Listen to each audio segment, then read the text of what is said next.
effect. However, an issue of law exists in this regard since the new Chapter 11 defines every elected official as a, quote, candidate while they're holding office, even when in fact they are not a candidate. This issue is beyond the scope of the current complaint. It may properly be the subject of legislation to clarify the ambiguity that exists in the current law. I welcome your guidance in this regard. I stand ready to comply with the law as you interpret it if you choose to do that. And I ask you one more thing today. I ask that the Ethics Commission consider a request from me. I request that the complaint against me be handled in open session. I recognize the Commission often discusses and deliberates in closed session on ethics complaints, and it's largely to protect the reputation of the accused. But I fear nothing from public consideration here. The complaint was widely distributed in the press, so largely the damage was done within an hour of the complaint being filed. I think the public is best served if there's public discussion and that the public can see and hear your consideration and deliberation in accordance with our commitment to open government in Wisconsin. As you develop your administrative rules and procedures for the new commission, I suggest that you offer the defendant the option of having a complaint heard and discussed in open session. I thank you again for your service, for your time. Be happy to answer any questions later if you want to do it later. I'll be around today. Thank you. Thank you very much, Representative Knudsen. That concludes personal appearances, I believe. We have no other forms Correct. submitted. We will then move on to approval of the minutes of the August 23rd, 2016 meeting. You have in your packet a copy of those minutes, and I presume you have all had sufficient time to review them. Is there a motion to approve those minutes as submitted? Motion by Commissioner Strakota. Is there a second to that motion? Second. Second by Commissioner Kinney. Is there any discussion? Commissioner Davis. I just noticed that there's either incompleteness or perhaps inconsistency on how some of the voting or motion actions are taken. For example, page 6, Ms. Bond says question 4, motion carried. Some places says motion carried unanimously. Does that infer it was not unanimous in that event? I think that they should show whether things are done by a voice vote or a roll call vote, and any roll call vote should show what the vote was and who voted which way in the minutes, shouldn't it? Or what do people think about that? And so why don't we let staff weigh in on the rationale, and then we can discuss further. Commissioner Davis is correct. If it does not say that a motion carried unanimously, it is not a unanimous vote. The commission could consider adopting an internal policy that if there is not a unanimous voice vote, that a roll call would be taken, so we could identify who voted which way. And if I may add, I would recommend that if it's not a unanimous vote, that there always be a voice vote, just so that we're consistent with the guidance from the Department of Justice as far as what it means. A voice vote or a roll call vote? I'm sorry, as a roll call vote. And I presume that in terms of these minutes, that they will stand as they are written, since we don't have a record of those votes. Is that correct? We You do? could Yeah, no, reconstruct these minutes. We do know who the person was who voted against, but there wasn't a roll call vote. Okay, is there any comment by the commission in terms of these minutes, first of all? I think. What do they say? I would Department of imagine- Justice wants us to identify our voting? The guidance, as I understand it, from the Department of Justice, is that if there is not a unanimous vote, the roll call vote should be performed. It's not necessarily required, that's the recommendation of the Department of Justice. In the case with meaning of these minutes, you could discern who among us was voting aye and who was voting no, and you made a record of that, as opposed to our going through commissioner by commissioner and doing a roll call vote. Is that correct? Correct. Reed, you have notes? Yeah, I have notes. I could go back and look at them and tell who voted for and against a certain motion if it wasn't unanimous. I guess first of all, then on the table, given the motion to approve would be the question of, would we like to in some way amend these minutes from August 38th? We probably want to change that date. But do we want to change the voting representation there to include the individuals who voted aye and nay? Or do we want to leave them as they are stated now? We'll just put it over to the next meeting. Pardon, I have a question because we really didn't do a roll call vote. I mean, it's on these, so how are we going to amend the minutes to say, okay, there was a vote taken? I mean, who voted aye, who voted nay? I think it would be very difficult because a roll call was not. Did somebody just, were they quiet? I don't know, I can't remember. In the cases where it wasn't a unanimous decision, I am highly confident that I know who voted yea, who voted nay. I would certainly, though, defer to your memories of it, We shouldn't be reconstructing. No. If a roll call vote is taken, it should be shown. Yes. It may be too late to fix this one, but I think we should do that in the future in light of the Department of Justice advice. I think so I agree too. with it. Well, Yeah, I would not want to go back and reconstruct the minutes. If a roll call vote wasn't taken, then how are we going to? Given what figure that? appears to be the consensus of the commission, that the motion stands as to approval, I would ask for somebody to amend the motion to change the date at the top to the correct So moved. date. And is there a second to that amendment? I'll second. Let's vote first on that amendment then. All those in favor of amending the motion to approve to include a change of date at the top of the meeting minutes, Aye. signify by saying aye. Aye. Aye, opposed. Seeing that it is a unanimous, vote, we will then move on. Is there any further discussion regarding the motion to approve the minutes as amended? I have a quick word insertion on the top of page 7. It says Chair Lautenschlager said the consensus of the commission to have the administrator invite the state auditor. Just insert is to in front of have What page? 7.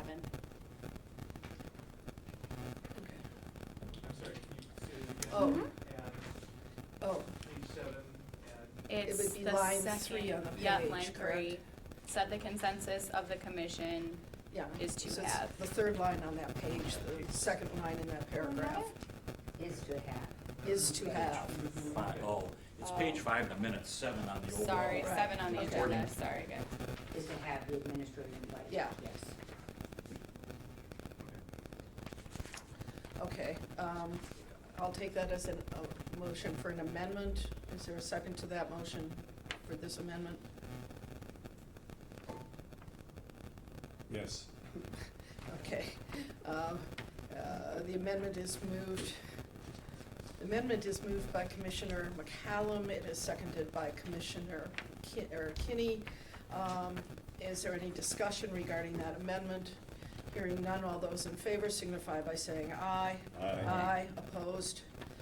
It appears that the approval is unanimous.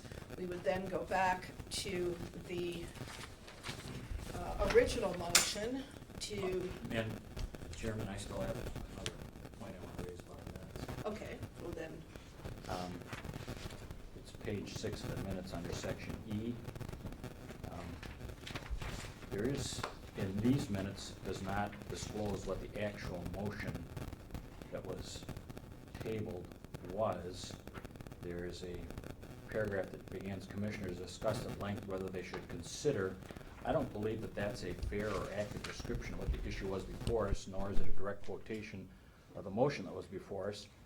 And to give you an example of why I say that, it says the word self-impose. I don't think that word applies because we had no legal authority to impose anything. What the discussion really was about is whether people were going to volunteer to do something. So I think the minutes are inaccurate. We should either insert the actual language from whatever that motion was, or we need to remove the word impose.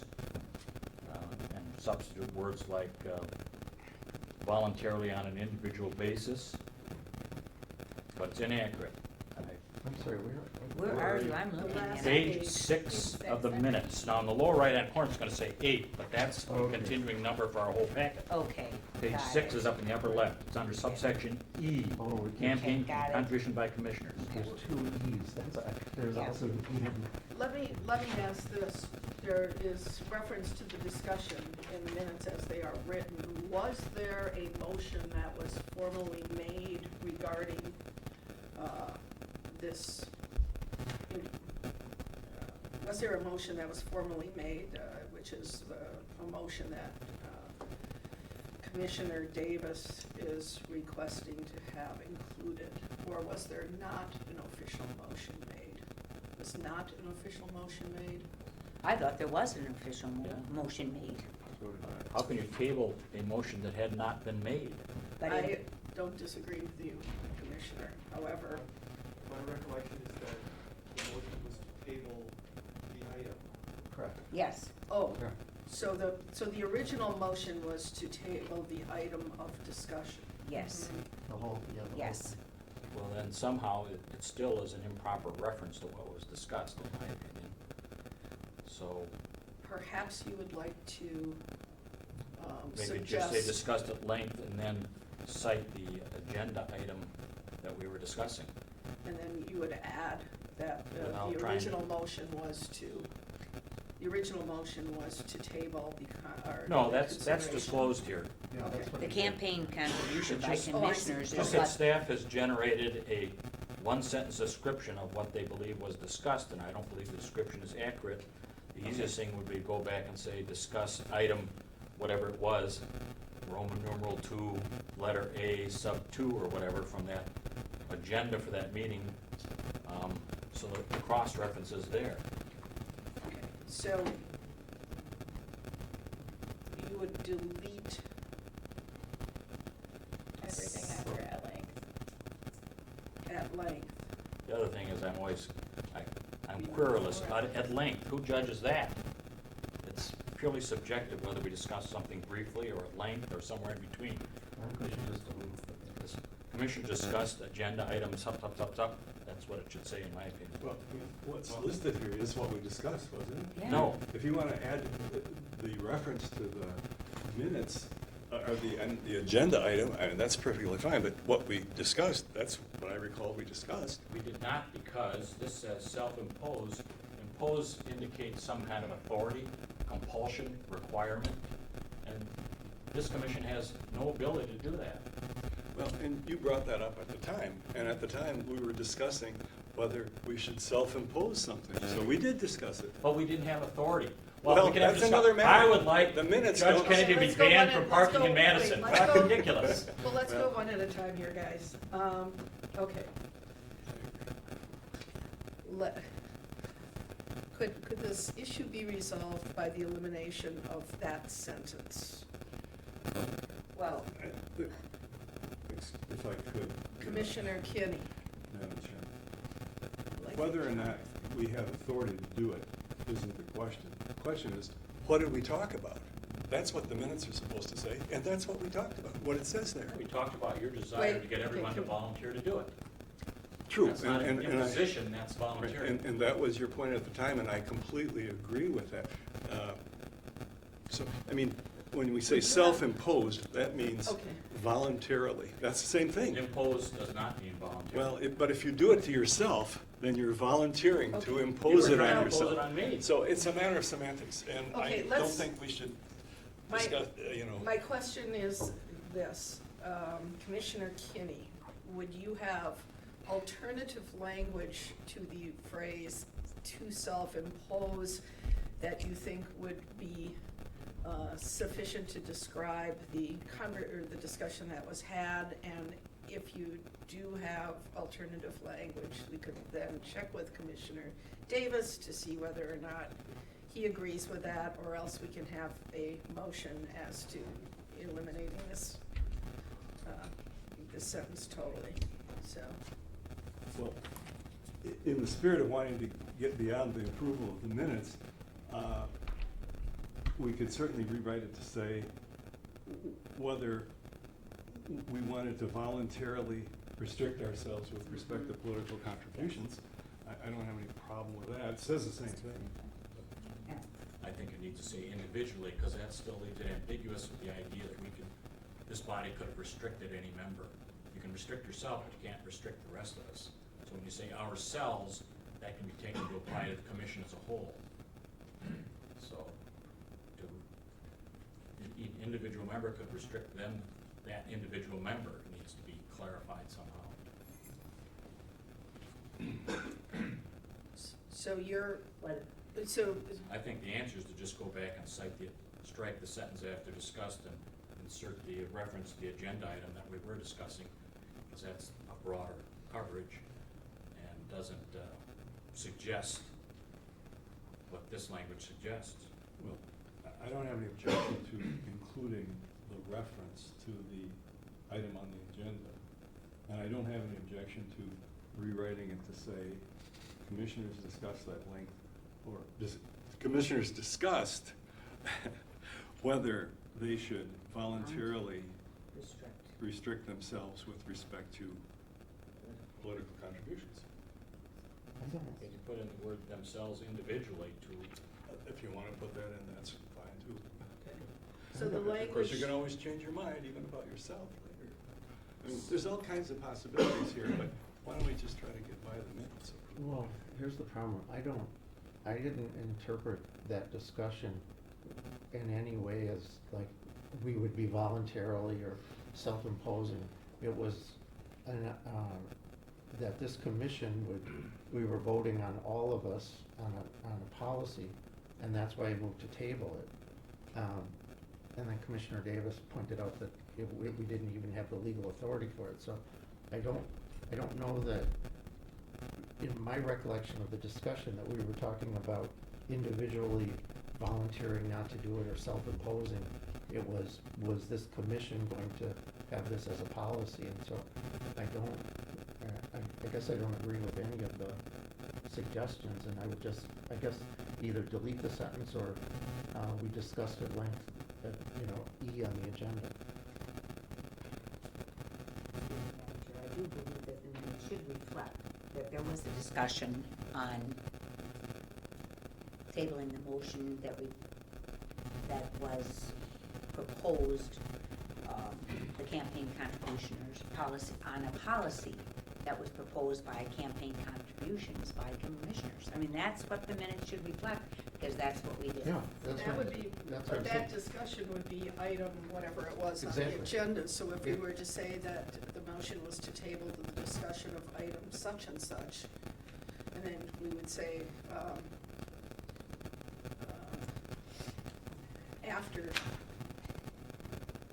after discussion, Well, the problem is, Of the motion. there can't be discussion on tabling. So the discussion was on Commissioner Strakota's motion to suspend so that we could have, the discussion was on. suspending The the Yeah. tabling.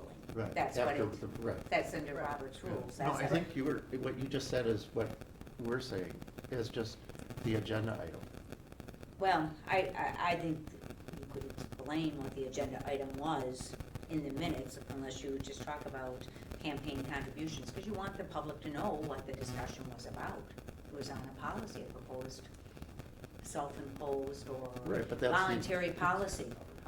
How's that, a voluntary policy on whether or I not? didn't, no, because I didn't interpret that it was voluntary. I thought we were voting on whether we were limiting all of us from giving Yes. contributions, so That's how I I understood didn't view that, it's voluntary right now. If you don't want to give contributions, Yes. you don't have to. And a portion of that discussion, and Commissioner Davis, I think, carried the ball on it, and I think I maybe chimed in too, was that we would not have the authority to put this restriction on ourselves, given the express statutory language that was removed from the GAB stuff when setting up this commission.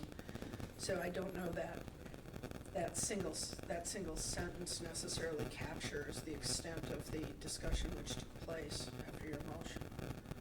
I mean, it didn't work out very well. I got several calls with requests for contributions after the. They know where the deep pockets are, apparently. I'll move to amend that sentence so it reads, Commissioners discussed, strike the rest of the sentence and insert the specific agenda reference from the agenda for that meeting. Second. Okay, there is a motion to amend the sentence with commissioners discussed as stated by Commissioner Davis, and I'm not going to try to restate it. Is there any discussion regarding that? Is there an objection to imposing what the specific agenda item was into this discussion? I mean, Well, it's going to be referred to based on the agenda. It was item E on the agenda. It's listed there. pardon? It was item E on the agenda. And how does it read? And how does it read? So like Just a as two-page stated discussion, above, isn't it? Campaign contributions by commission. Okay, and I wouldn't have a problem if we just write item E, campaign contributions by commissioners. Fine. Is there further discussion regarding the motion to amend? Hearing none, all those in favor of the motion to amend as stated by Commissioner Davis signify by saying aye. Aye. Aye. Opposed? No. We'll have a roll call vote on that. Is there anybody who wants to read the roll? Okay, can That's we- your usual, or do I just do that? Can you, Okay. we said, I just like the specific wording, commissioners discussed, item E on the agenda, and then you'll indicate that it was campaign contributions by commissioners, Correct. and that's it? Okay, we will have a roll call vote now. Commissioner Strakota, Aye. Commissioner Davis. Aye. Commissioner McCallum, Aye. Commissioner Kinney, No. Commissioner Hubbox, Aye. and the chair votes aye as well. That being said, the motion to amend the minutes, the third motion to amend the minutes, or the third amendment to the minutes, passes on a vote of 5-1. We then go back to the original motion to approve the minutes as amended. Is there further discussion on the motion to approve the minutes as amended? Hearing none, all those in favor of approval of the minutes as amended signify by saying aye. Aye. Opposed? No. We'll have a roll call vote on that. Commissioner Strakota. Aye. Commissioner Davis. Aye. Commissioner McCallum. Aye. Commissioner Kinney. No.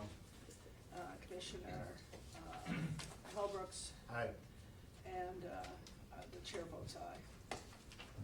That motion passes on a 5-1 vote. We are past the minutes. We now have the LAB presentation of the Government Accountability Board audits. Gentlemen, thank you for waiting.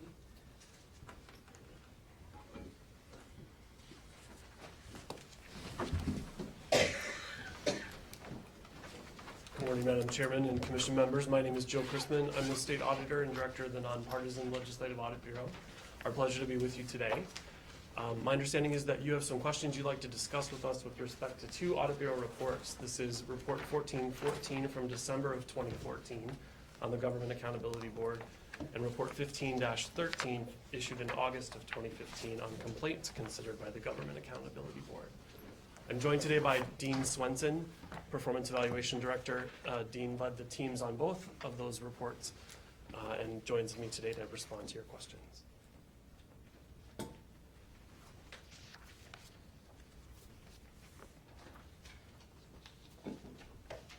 Okay, commissioners? How would you like to proceed on this? Do you want to ask questions, or would you like the Audit Bureau folks to give a brief report as to their findings, and then we can open it up from there? I thought that's how we were going to Okay. start. Yeah. Sounds good. If you could just give us a brief report. Let's do them one at a time. We'll do questions after each. Very well. So in the materials themselves, in Report 1414, this is the first of the two audit reports. This is the Government Accountability Report. The one that relates to ethics-related activity begins really on page 47 with the chapter. We don't have those, do we? You just asked for the summaries to be Right, emailed at yes. the last meeting? Yeah, We don't okay, have so we've got that, right? the Okay. copy. Okay, thank you. So there's a chapter really in the report that addresses each one of the areas of oversight that relate to the ethics issues. So campaign finance law, lobbying law, ethics, of course, and complaints, investigations. The big distinction between the two, of course, in Report 1414, there was a question about the authority of the Audit Bureau to obtain information related to complaint investigations. That was resolved by the legislature through Act 2 in this last session. And then we returned in the spring of 2015 to complete work that was in Report 15-13. The recommendations are found in the highlights, which is, I believe, the summary that's there before you, and summarized in the list of recommendations that are on the back piece of that summary.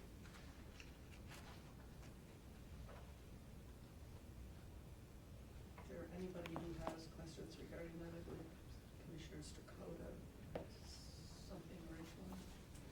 Yeah, I had asked, I thought we needed to have you review some of the findings that you found in GAB, and now that we're under the new commission as to whether or not some of those findings have been addressed.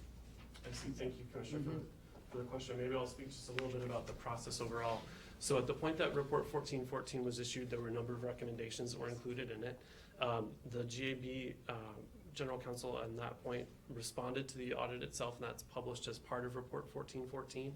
One of the recommendations we made was that the Government Accountability Board report back to the Joint Legislative Audit Committee in the legislature in April of 2015 on the status of its efforts to implement those recommendations.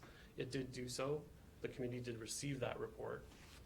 And then shortly thereafter, Report 1513 came. We addressed some recommendations as well at that time in this document. And then there was no further recommended follow-up back to the Joint Legislative Audit Committee. So from the Audit Committee's perspective, they received back in April 15 the answer from GAB with regard to the status of recommendation implementation. Specific questions you have about the status are probably appropriately directed to your staff. Commissioner Davis? My question goes beyond just the subsection you orally addressed, the whole picture. What I really want to know from you, from your mouth, is the current Ethics Commission staff, so we've been around a little over 3 months, have they cooperated fully with you in every regard as far as you know? Commissioner Davis, we have not had any engagement with the Wisconsin Ethics Commission to date. We've not audited you as an entity, and we've had no reason to engage your staff as an auditee. And then I guess it's self-evident that many of the recommendations you made to the Government Accountability Board, or findings of not following laws, or all the things that you put in your reports, many but not all would apply to the work that the Ethics Commission has now been assigned to do, right? I think that's true, although I have to say it's a think statement from me. We have not, because we haven't engaged in an audit purpose with respect to the Ethics Commission, we have not mapped directly things that you probably know at this point better than I do, the traveling of the statutory responsibilities of GAB into your purview. Do you have any information or reason to think that the Ethics Commission staff has not implemented things that were recommended for the Government Accountability Board? Again, we haven't assessed it, so I have no way to know at this point. Follow up on that? Just a point of okay, clarification. Brian, I'm sorry. We have had one sort of interaction on it in terms of an audit, but we are required to provide quarterly statements provided by State of Wisconsin Investment Board members and employees to LAB, and those reports have been provided in a timely manner as we were received. But Mr. Christmas is correct, we have not had any formal audit interaction to this point. I don't know, Mr. Christmas, maybe you'll speak to the commissioners as well about, is there any further requirement or expectation from the commission regarding these audit reports? Mr. Bell, do you mean from the Joint Legislative Audit Committee, expectations from them? Or expectations from either the way, commission? either from the commission, or from the committee, or from the audit bureau. So the Audit Bureau's made no existing recommendation for any further reports from you to the Joint Legislative Audit Committee. So if the committee were to contact you and request information, then of course you would engage in that as you would any relationship with the legislature. But at this point, there's no outstanding recommendation that needs to be fulfilled by you to Okay, our audit that's what I committee. wanted to make sure. Correct. Okay. There was no outs. Further, and then we have a second area too, that, or was that included in that? I think so. Was that what you were Yeah. referencing? Mr. Correct. Bell? Yeah, Yes. correct, we're referencing the second part, right? Okay, are there any other questions for the representatives from the Audit Bureau? If not, thank you very much for your time. You're welcome. Thank you for your waiting. Thank you, gentlemen.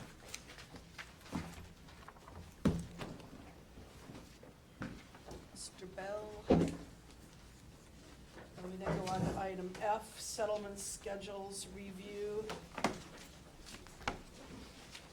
morning. Excuse me while I get some water. Direct your attention to page 9 of your materials. This is item F on the agenda. At the last meeting, the commissioners had asked staff to revise the standard settlement schedules to provide just the summary tables to simplify the settlement schedules. So starting on page 11, we have the campaign finance schedule. As we're going through the revision at the staff, we found it necessary, in our opinion, to include, in addition to just the tables, just to provide reference to the appropriate statutes and to provide information on what the maximum allowed under the statutes was. So that is what you have in terms of campaign finance on page 11. The lobbying settlement schedule is on page 15. We didn't get into too much discussion about this last time, but the statements of economic interest schedule starts on page 17. We do have a brief table on page 18, but that process is a little bit more complex, so there is more provided there. There is also the waiver policy that was in place under the GAB, also provided, starts on page 19. So what staff was just looking for is approval of these revised settlement schedules or any modifications the commission would like to make. Okay, I guess I would ask, leave it open to the commission, would we like to look at the schedules on the 1 through 5 items and go through them individually, or do we want to do something as comprehensive as, for example, looking at the campaign finance violations and going through all 9 of the areas for proposed schedules individually? Does anybody have suggestions? Commissioner Kinney. I would hope that we would be able to approve them as a group, and I would hope we would approve them. I think it's more important that we have uniformity, the schedules provide for uniformity, than it is any particular amount as to any particular number of days be changed or altered. I mean, the idea of this is to give the staff direction as to a uniform way to handle these minor violations in an informal and expeditious manner. And I think this is as good as anything, so I would move that we approve them en masse. And by doing so, you would approve all of the schedules plus the notice template and the settlement offer template? Yes. So that's a motion. Do we have a second to that motion? The chair will second that motion. Discussion. I have, What Commissioner Davis has said. On page 17, about the economic interest, I had a couple of questions, not too substantive, but under subpart A, request for extension. The third line says staff will grant request for extension of 15 days or less. I understand they can't get back to us. But that seems awfully strong. Would it be better to say may or will generally? I'm fine with the policy, but that almost seems like we're ordering the staff to do it in every instance, no matter what. You know, the person gets on the phone and says, oh, I could file today, but I'm not gonna. You will grant them an extension. Well, that's silly. Or we, And another question about this, I wonder if the staff can give us some characterizations of why these are late. What do people say? Are they having trouble getting financial data from vendors? Have they lost their files, or that kind of thing? Quite often it's things like they have to talk to their financial advisors, they need to work with their spouse, they're coming back from vacation, or in some cases they need to talk to a previous employer to get information, and it takes a long time. And that, for someone who's continuing elected official, or otherwise, they know a year in advance that they're gonna have to do it. Do they give that reason too, or is it just mostly the newly appointed people are under the gun right away? New appointees. And they had no reason to necessarily prepare in our format, or? Newly appointed and nominated officials are the ones who ask most of the time. The one issue that I would think about, though I agree with you in some ways, but on the other hand, I know that there are some on the commission who don't necessarily want to put a lot of discretion in the hands of the staff, and I don't know if, for those of you who've expressed those concerns, you would have concerns if we were to change that language.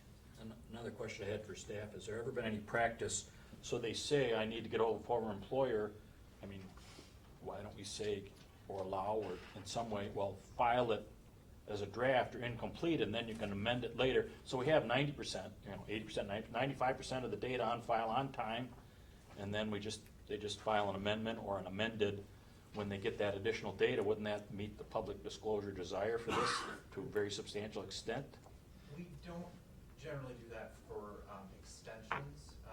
We do that in cases of waivers. If somebody wants to say, I don't want to file section 3 or section 7 because of these concerns, that's kind of in the next section where we discuss waivers.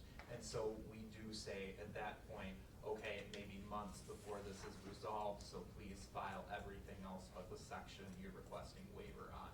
But with extensions that are only a few weeks, we just haven't thought that was necessary. Commissioner Davis, do you have any further How much, questions? so when these deadlines come, presumably whoever wants to is inquiring about them, asking to see them. Does the 15 days affect that a lot? Are they all, I assume they're all, some people are in here episodically, they decide to run against somebody, so they go and get their economic statement, even though it might be 6 months old, but sometimes they come in here and they want to see them the day after they're filed, and they're not here. They could mostly be here, even if there's a good excuse for not entirely. How often does such a question come up? I would say that almost never happens for new appointees and new nominees. It certainly does happen in years of an election when the due date for annual filers is April 30th. And if people are late, there are always people in line who have requested SEIs as of April 30th. But that really applies to continuing elected officials, not to new nominees and appointees. And they haven't asked for a waiver in that case, they're just late. Commissioner, Candidates are required to get their statements in within a deadline in order to appear on the ballot, so we don't have an issue with them asking for an extension typically. Commissioner Davis, do you have further questions? Well, I guess I'd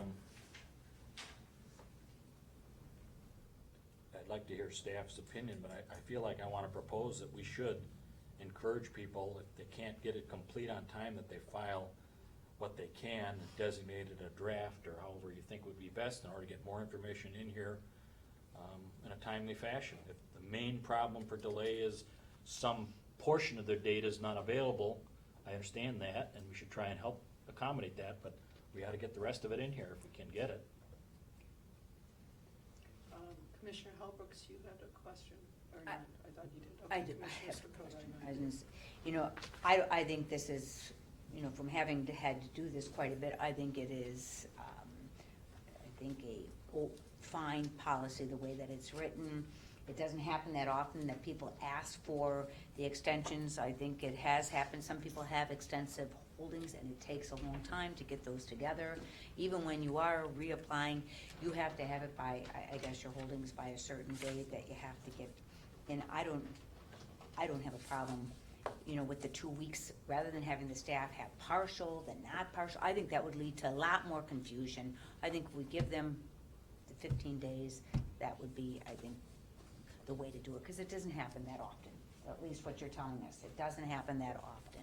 So it's not a problem. So I think by having partial information, then you're gonna lead to other issues and more confusion.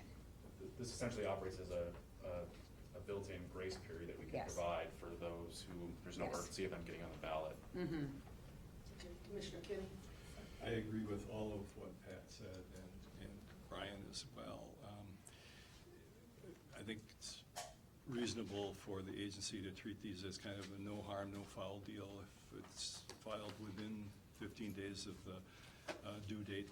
If you diverge from that policy, then you get away from the uniformity that we're looking for here, and you require the staff to take extra time to decide, okay, now this is 3 days late, was there a good reason for it or not? I think it's a waste of their time to require them to do that, given the fact that we've operated under this 15-day rule. It's worked out well. It's only an occasional person, and if it goes beyond that, then they've got to go to the commission for an extension, which is the way it should be, I think. Is there anybody? I had a different issue. Oh, okay. Well. That's what I'm should we- saying. Yeah, finish this up. Commissioner Davis, would you like to make a motion to amend, or you're happy with the discussion as it was? Okay. We will then move on to Commissioner Hallbrooks. Thank you. On page 24,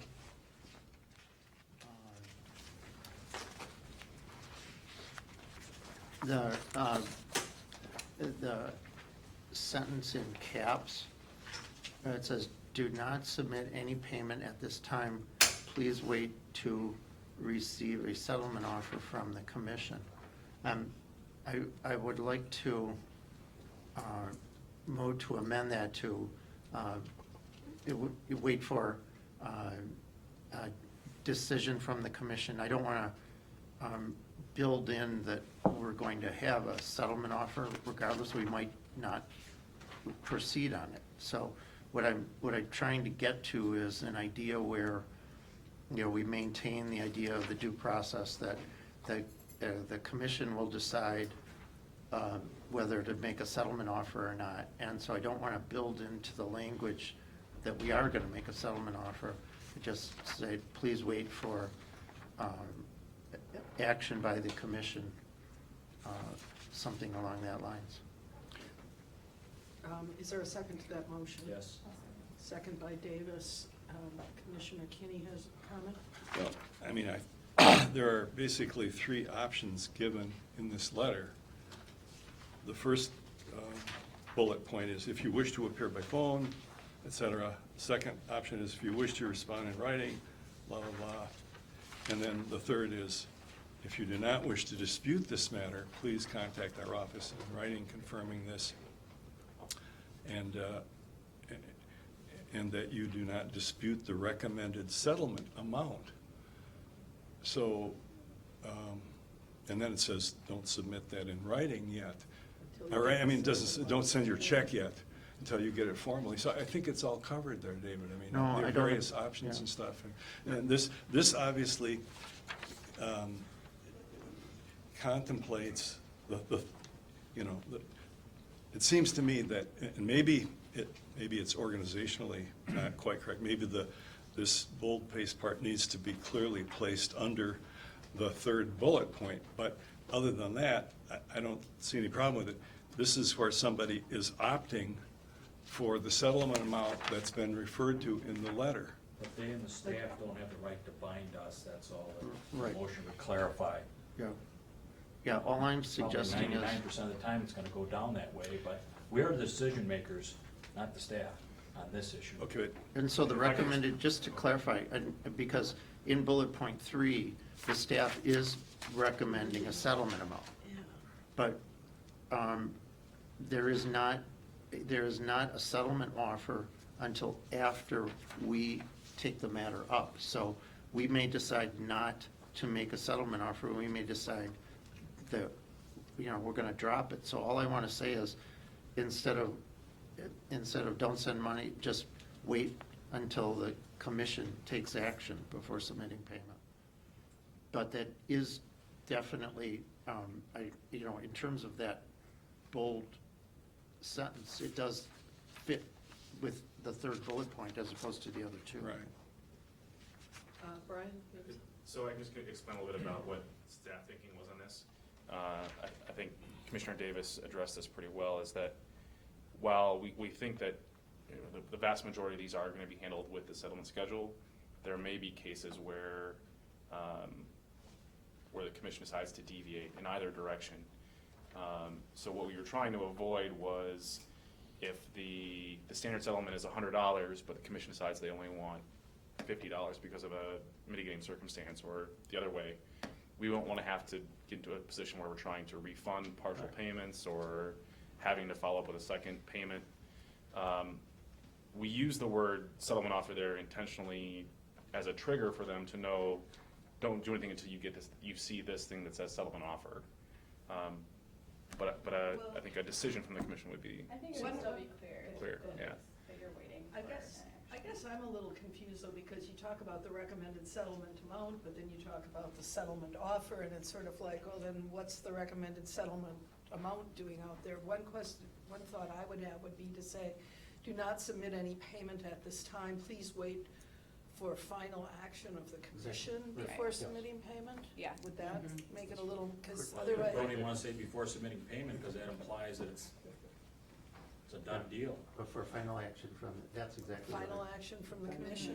Would Yeah. that So we be- might Decision. dismiss it, Right. or we might refer it for prosecution. Right. Right, yeah. So how about if we amend it to that wording?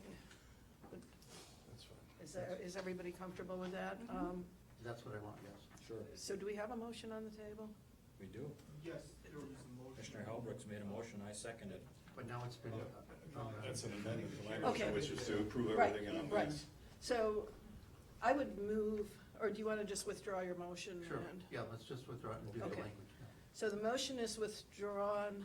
Commissioner Hellbrook's motion to amend is withdrawn with consent of Commissioner Davis, who seconded it. I would then move that we change the language on page 24 of the settlement letter to delete the phrase,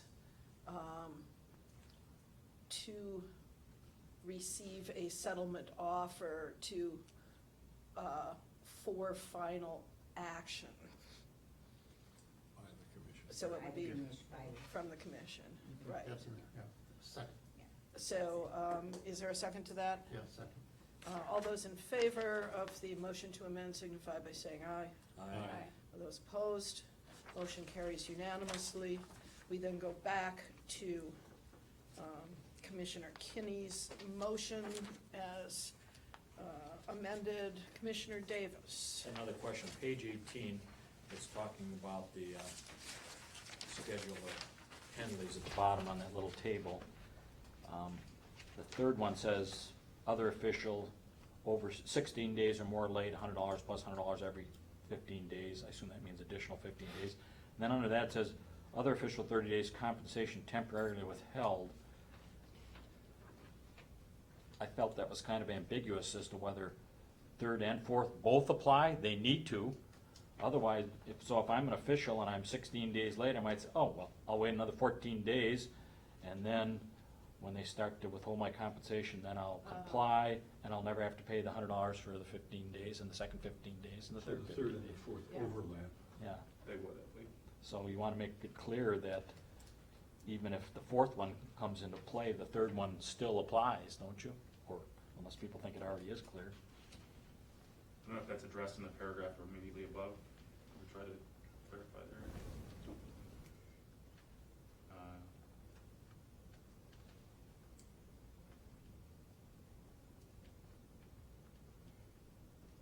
We could maybe amend that last sentence to say, in addition, if an official fails, official nominee fails to file That would suit within avoid 30 the days. ambiguity. Okay. Because they could pay up to $500. Yes. And that compensation will be temporarily withheld after the third, Okay. and they may have to pay 500, not just the 100 plus 100. If they don't pay it, they can pay up to $500 is the Commissioner Davis? maximum. Okay, Commissioner Davis, was that That's motion acceptable. to amend? Yes. That I hear from you, and Commissioner Strakota, is that a second to that motion? Yes. Okay, so the motion on the floor is to amend the settlement schedule to include the words in addition, comma, and then go on if an official fails to file within 30 days. Is there any discussion on that motion? Hearing none, all those in favor of the amendment, please signify by saying aye. Aye. Opposed, motion carries unanimously. We then go back to Commissioner Kinney's original motion to approve the settlement schedules as well as the templates for the offers. Is there any further discussion? Commissioner Davis? Just a brief comment. I'm fine with this. I agree it's good to have it. Another commissioner made a comment to the fact that what the settlement amounts are weren't as important as having uniformity. I just wanted on the record disagree with that. Uniformity, to the extent it's applicable, is important. We should be flexible enough to make changes from uniformity because we're supposed to exercise our discretion. But the settle amounts are very important. I'm satisfied with the ones in here, so I'm voting for it. And I agree, and I just want to thank the staff. I think, you know, you did exactly what we requested, and I appreciate that a lot. Any further comments? Any further discussion? Any further amendments? Hearing none. All those in favor of the motion as amended signify by saying aye. Aye. Opposed? Motion carries unanimously. We then move on to item G. Would you like to take a quick 5 minutes now and get the lunch orders? Is that Certainly. convenient Yeah, for lunch. staff? I don't know. We'll just take maybe 2-3 minutes. Is that 5 minutes? Yep. 5 minutes? Okay. Yep. 5 minutes. 5 minutes it is. It was, but I. Yeah, she's like, this was very good, but are you cooking for someone named Bob? Who is he? And I'm like, no, I'm not cooking for anybody named Bob. Oh, no, because she'd find your address.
This includes an outline of recommended procedures and timing for conducting certain audits.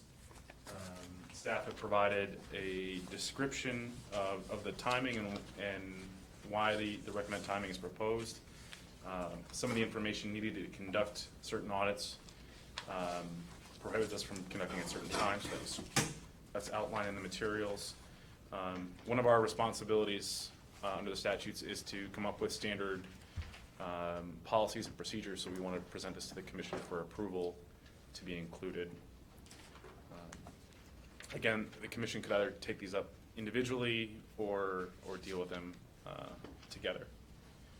But are there any questions about those? I'd be happy to. First of all, what's the commission's pleasure in terms of how to deal with these two items? Together. Pardon? Together. Together? Okay. As you can tell, I'm big on togetherness. We are so happy to hear that, Commissioner Davis. Is there anybody objecting to dealing with these two items together? Okay. Any questions for Commissioner Bell? Commissioner, I'm sorry, Administrator. I didn't mean to demote you. Are there any questions for Administrator Bell, Commissioner Davis? On page 36, it's not a suggestion for any change or clarification, but I just have a question for us. The first unitalicized paragraph, you point out we don't audit all the lobbyist records, and I certainly understand that, and that's the way life is, but I guess my concern is the day will come perhaps when there's some big quote-unquote scandal because something, we didn't audit it and something bad happened, and again, that's something I think we have to accept in a real world, but do we do anything to flag that or somehow, you know, I want to feel confident we've told the legislature maybe every time we submit a budget that this is what we're doing and this is why. So if they don't like it, they can give us more money. So, you know, we're going to take the blame, that's fine, but we won't be the only one. We'll have to point it out to the higher authority that we're not auditing everybody because we can't do it. If you think otherwise, you'll have to change something. Correct. Yeah, our process would be driven mostly by complaints to identify those types of issues that you referred to, or the commission does still have the ability to subpoena records from lobbying principals if we needed to conduct any investigation or further auditing. So you're saying the only audits we do is if there's a complaint or some other specific reason to do it? We don't The periodically 15-day cycle through them all every 10 years or anything? Correct. The 15-day report auditing is essentially limited to, typically most of these are caught when principals are filing their 6-month reports. They realize that they failed to report on a topic they had lobbied on. So we realize that the report date is later. So does our budget or any other way notify the legislature that we're not auditing except in those circumstances?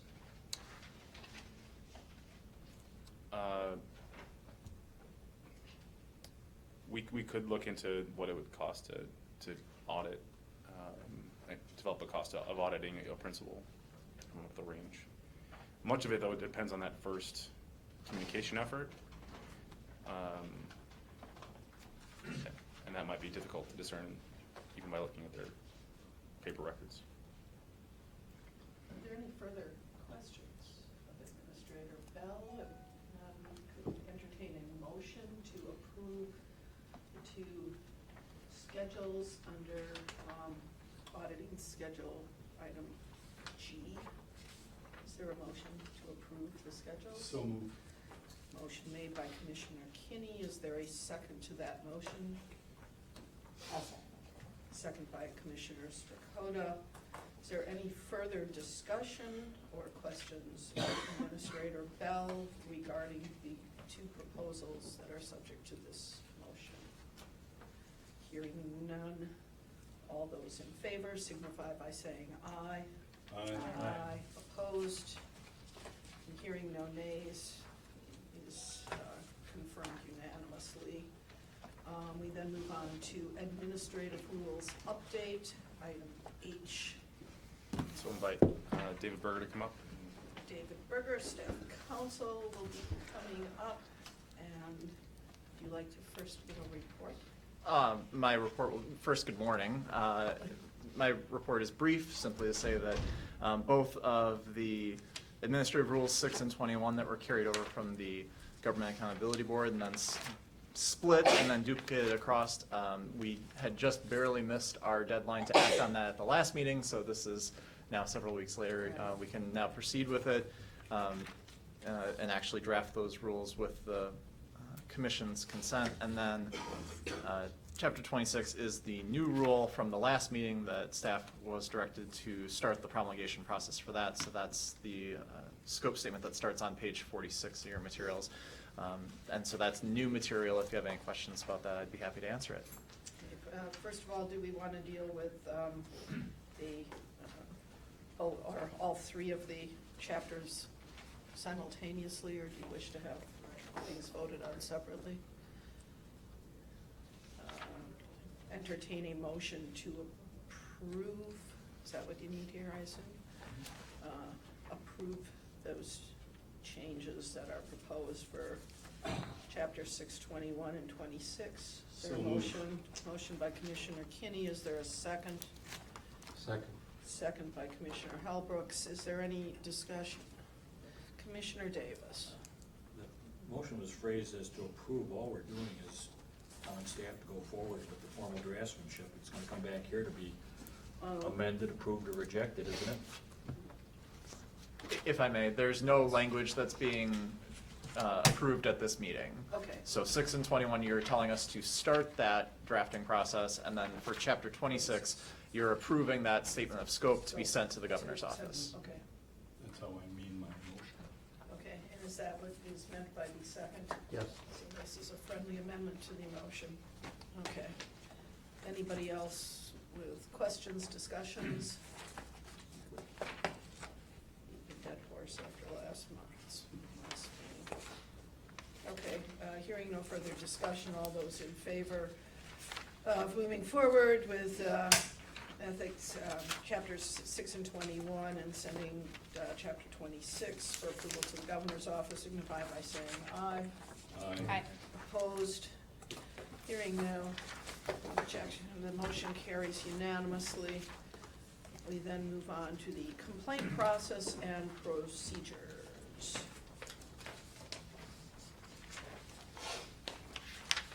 So this actually begins on page 47 of your Correct. materials. So this is a process that's been updated. So following the LAB audits regarding the complaint process, one of the things they had recommended was that the GAB establish standard complaint procedures. So staff reviewed that policy and updated it to reflect the current statutes.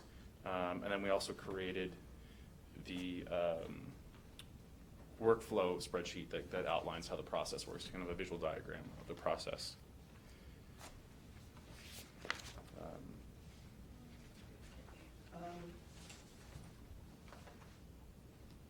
So, I guess, do you want to do questions first, or do you want to get a motion on the table? I didn't know if you had any comments on, Oh, yeah, Mr. Wittenwilder's, Mr. Wittenwilder's No. remarks, or do you want to ask if No. Mr.? It was Ms. Johnson. Jody Concerns. has concerns Oh, it was Miss, about yeah, it. okay, it was Miss Johnson's So- concerns. I guess this was drafted without trying to duplicate what's already existed in statute, but that could certainly be added in if the commission wanted. Staff didn't, when this was drafted, didn't think that was necessary because that process is already outlined in statute. But if we could certainly either add that in or make a reference to that. Is there, how would the commission like to handle this? I think we have several options here. We could either approve this as it is. We could ask that Ms. Johnson's concerns be incorporated into a redraft of this, and I assume put it off for a later meeting. Or we could turn it down and send you back the drawing board, I guess. I guess I'd like to have the written comments sent to us. Yeah. And then have staff comment on, either incorporate or say why they don't want to incorporate. Excellent idea. Because we don't, I mean, we don't have to get this Okay. done right this meeting, right? Does that make sense? Correct. Would you like us to move to table There's no time. consideration of this, or can we simply do that? Nobody makes a motion on it. Yeah, nobody's on a motion, right? Right, Okay. we can just plan on bringing this Okay. back to the December meeting Let's or do whenever that we then. get the comments back. As long as- Commissioner Davis. Just make it kind of small, but under page 47, A1, second last line, it says, "Public information officer or other staff that receive a complaint shall forward those." That seems duplicative. Why do we say public information officer? Why don't you just say staff that receive a complaint? Why is he singled out or she singled out? Seems weird to me.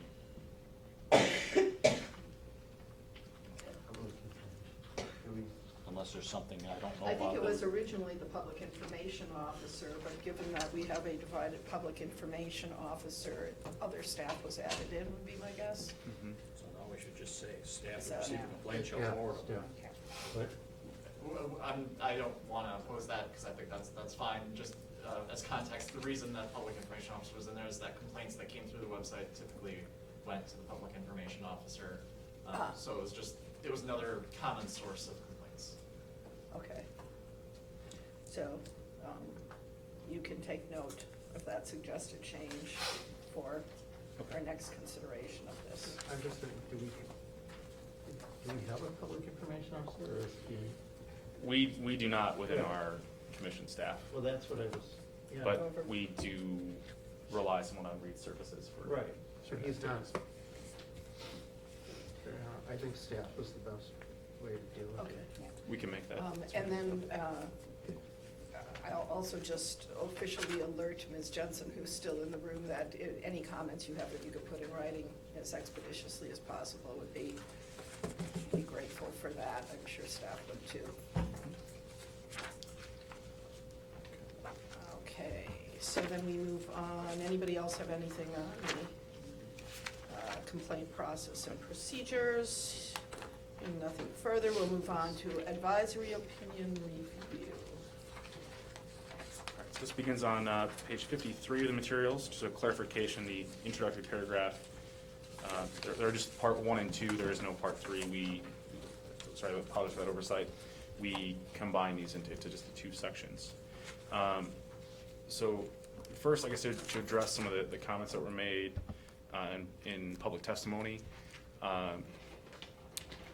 it's correct that when the GAB was created, they had a requirement to go through and review every opinion. With Act 117 and 118, that specific requirement was not included. What was required at the time was that the board, the GAB, was required under Act 117 to review all campaign finance opinions. It only required them to review them, it didn't require them. It required to review all opinions that were affected by the act. Yes, Now, since yeah. it was a repeal and recreation, that was most of the campaign finance opinions, but to the extent Correct. that there were any that weren't directly related to Correct. 11. Correct, and so the Act 117 also had the non-statutory provision of if the board found any of those opinions to be inconsistent, that those could no longer be enforced. Similarly with Act 118, any opinions that the commission finds are inconsistent with current law cannot also be enforced. But the commission is not required to give an up or down vote or identify opinions as either consistent or inconsistent.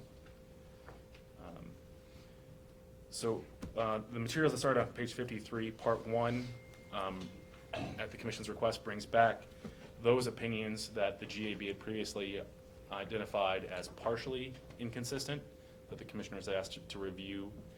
So we have those here outlined that the commission could either take action on or leave in place. And then part 2,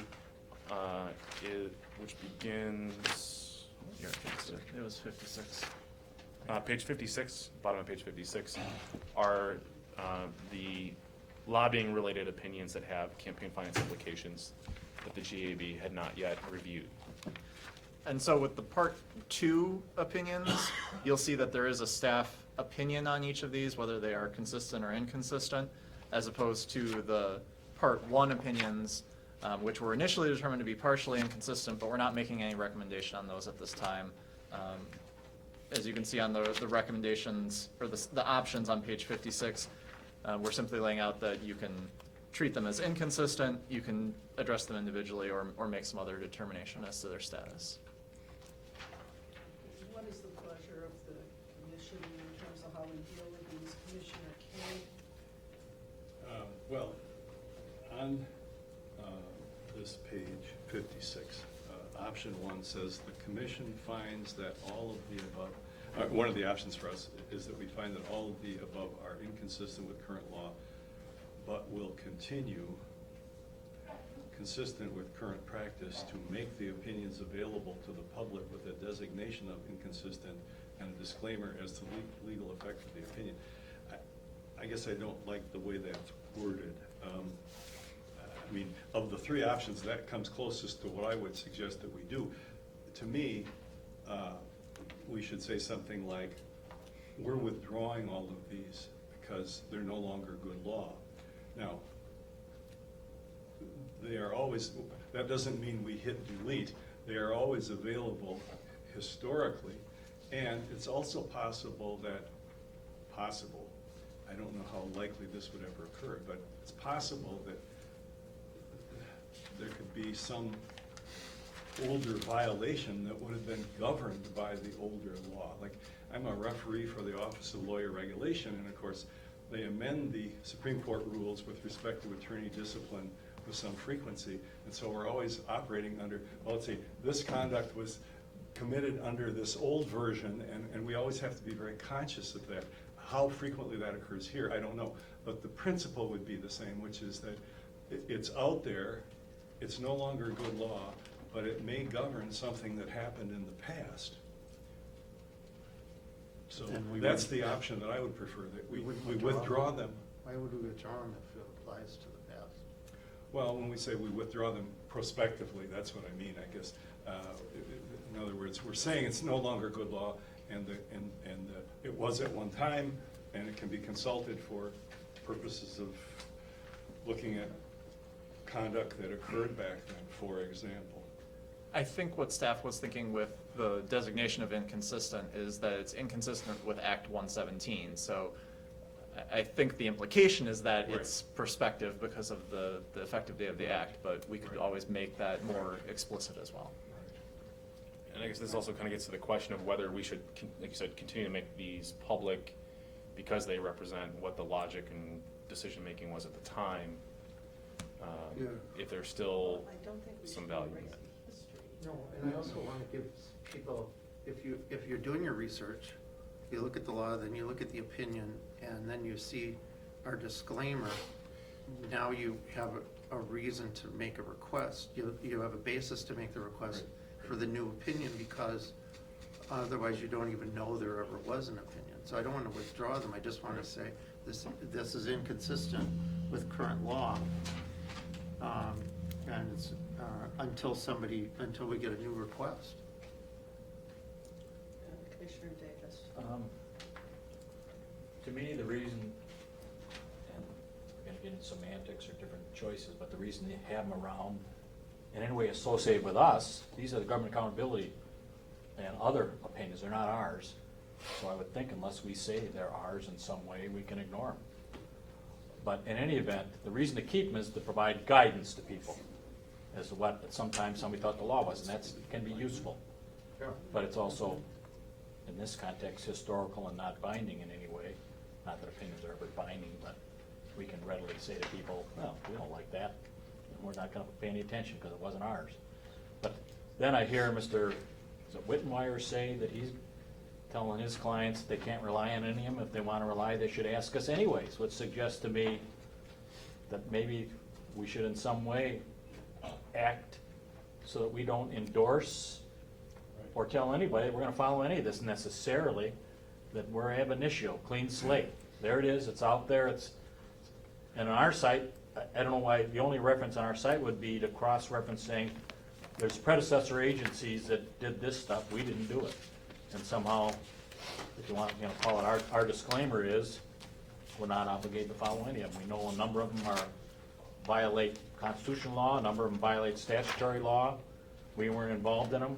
If you really want an opinion from us, ask us. I feel like that's where we ought to end up somehow. Well, Commissioner Kinney. I think the thrust of it is the change in the law. I don't think I'd favor wording exactly the way you've done. I don't think we should be necessarily casting aspersions on the previous agency, our predecessor agency. The fact is that there have been dramatic changes in the law, federally and in the state. And the approach that we're going to take here is recognizing that and trying to codify as far as possible those changes with respect to our advice. But we have several categories of these things, and I think it's perhaps the consensus that we deal with those which are inconsistent with current law today. Is there people who would take issue with that, or? Well, the first part is the easy part. I mean, Right. Those that are inconsistent are, I guess the word probably is not withdrawn, but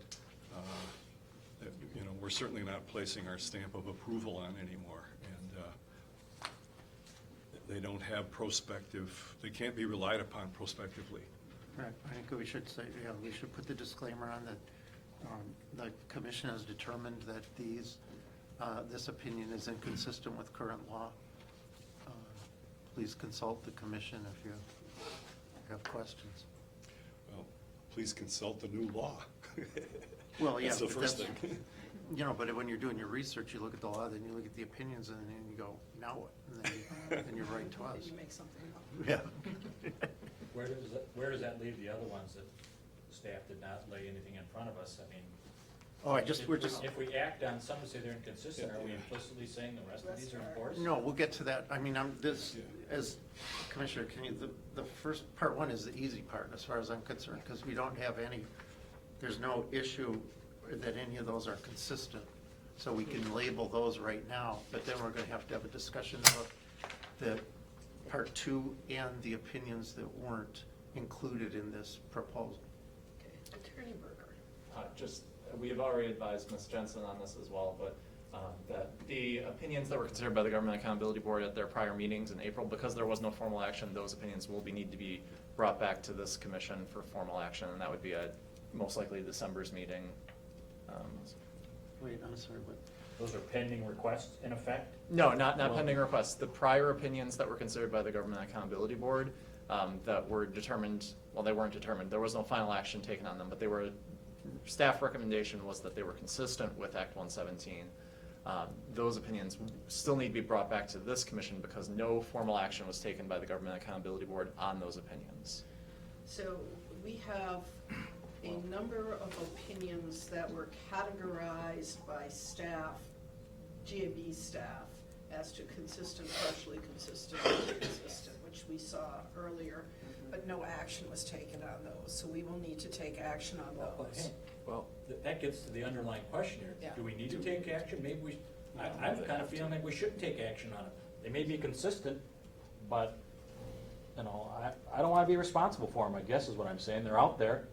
Wait, we're in part one, are you talking about? No, parts 2 and 3. Well, no, we're just on part one right now. Yeah, but if we do what you say in part one, are we implicitly making a decision on the rest of it? No, because we'll decide what to do with it. And I guess, and as I understand it, Commissioner Davis, what you are saying is that if there are opinions on laws that have not changed with the changes to election law, that were issued by the Government Accountability Board, you'd still like them thrown out because they were issued by the... Not thrown out, but not adopted by us. But not adopted by Somebody, us?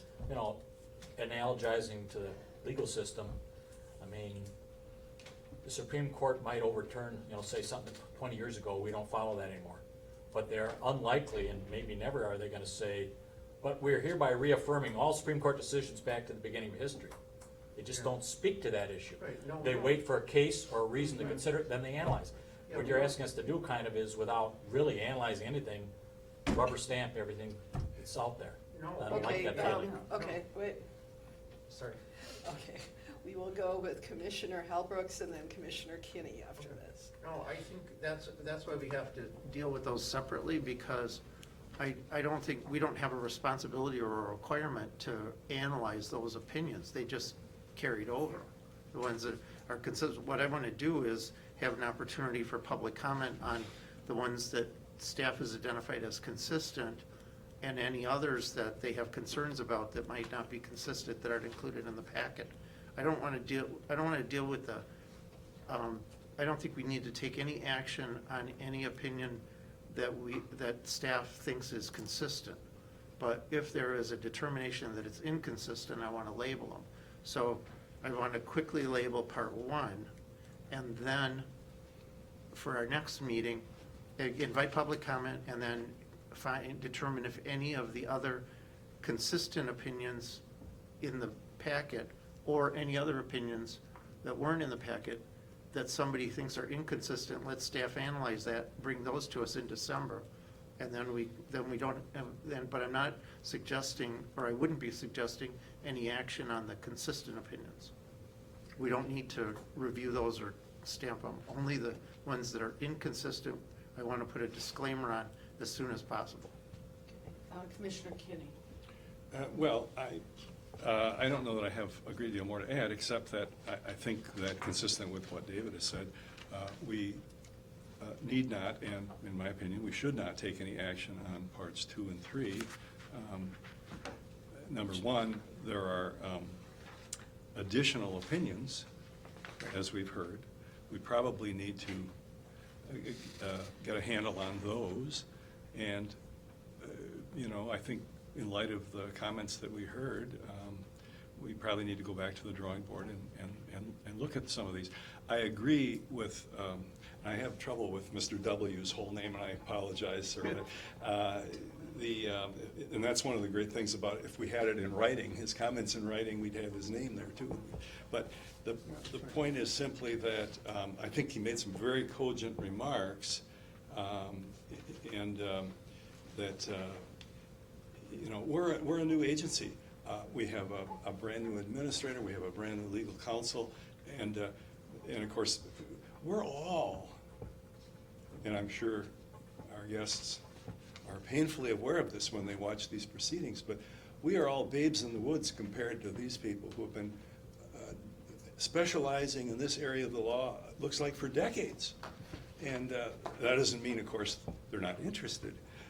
We know they're interested. And we can consider that. That's the whole, they should come back here. They should give us their comments in writing. We can take them or not as we choose, of course. But they're way ahead of all of us here. And that's to be expected. That's to be expected. So I think we should slow down. We should take into consideration those comments, our own feelings about this stuff. I don't know what the non-lawyers are going to do during these discussions. I mean,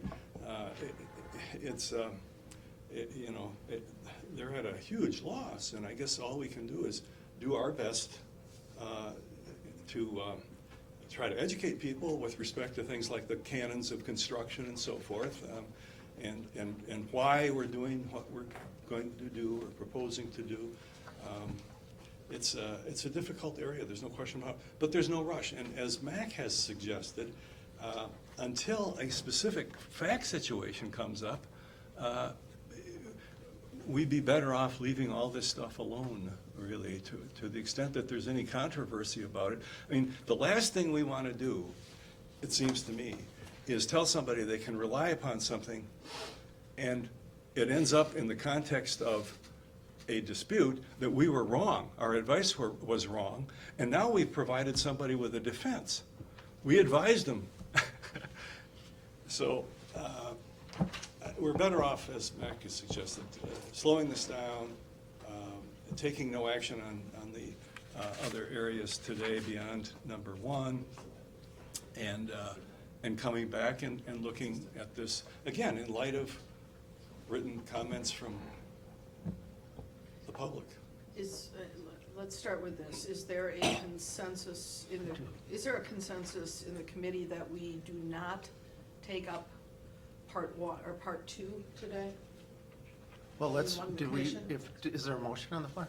No, I'm just Okay, asking for did- whether or not there's a consensus here that we do not, I'm trying to, Right. I I'm want to trying get. to carve out who wants to talk about what so we can get a Yeah. motion on the floor. Does that make any On- sense? On part two, I don't know, Matt can get us in it, but I just want for part two and all other opinions not included in the packet, to ask for public comment on any issues with the consistent opinions that if anybody thinks they're inconsistent.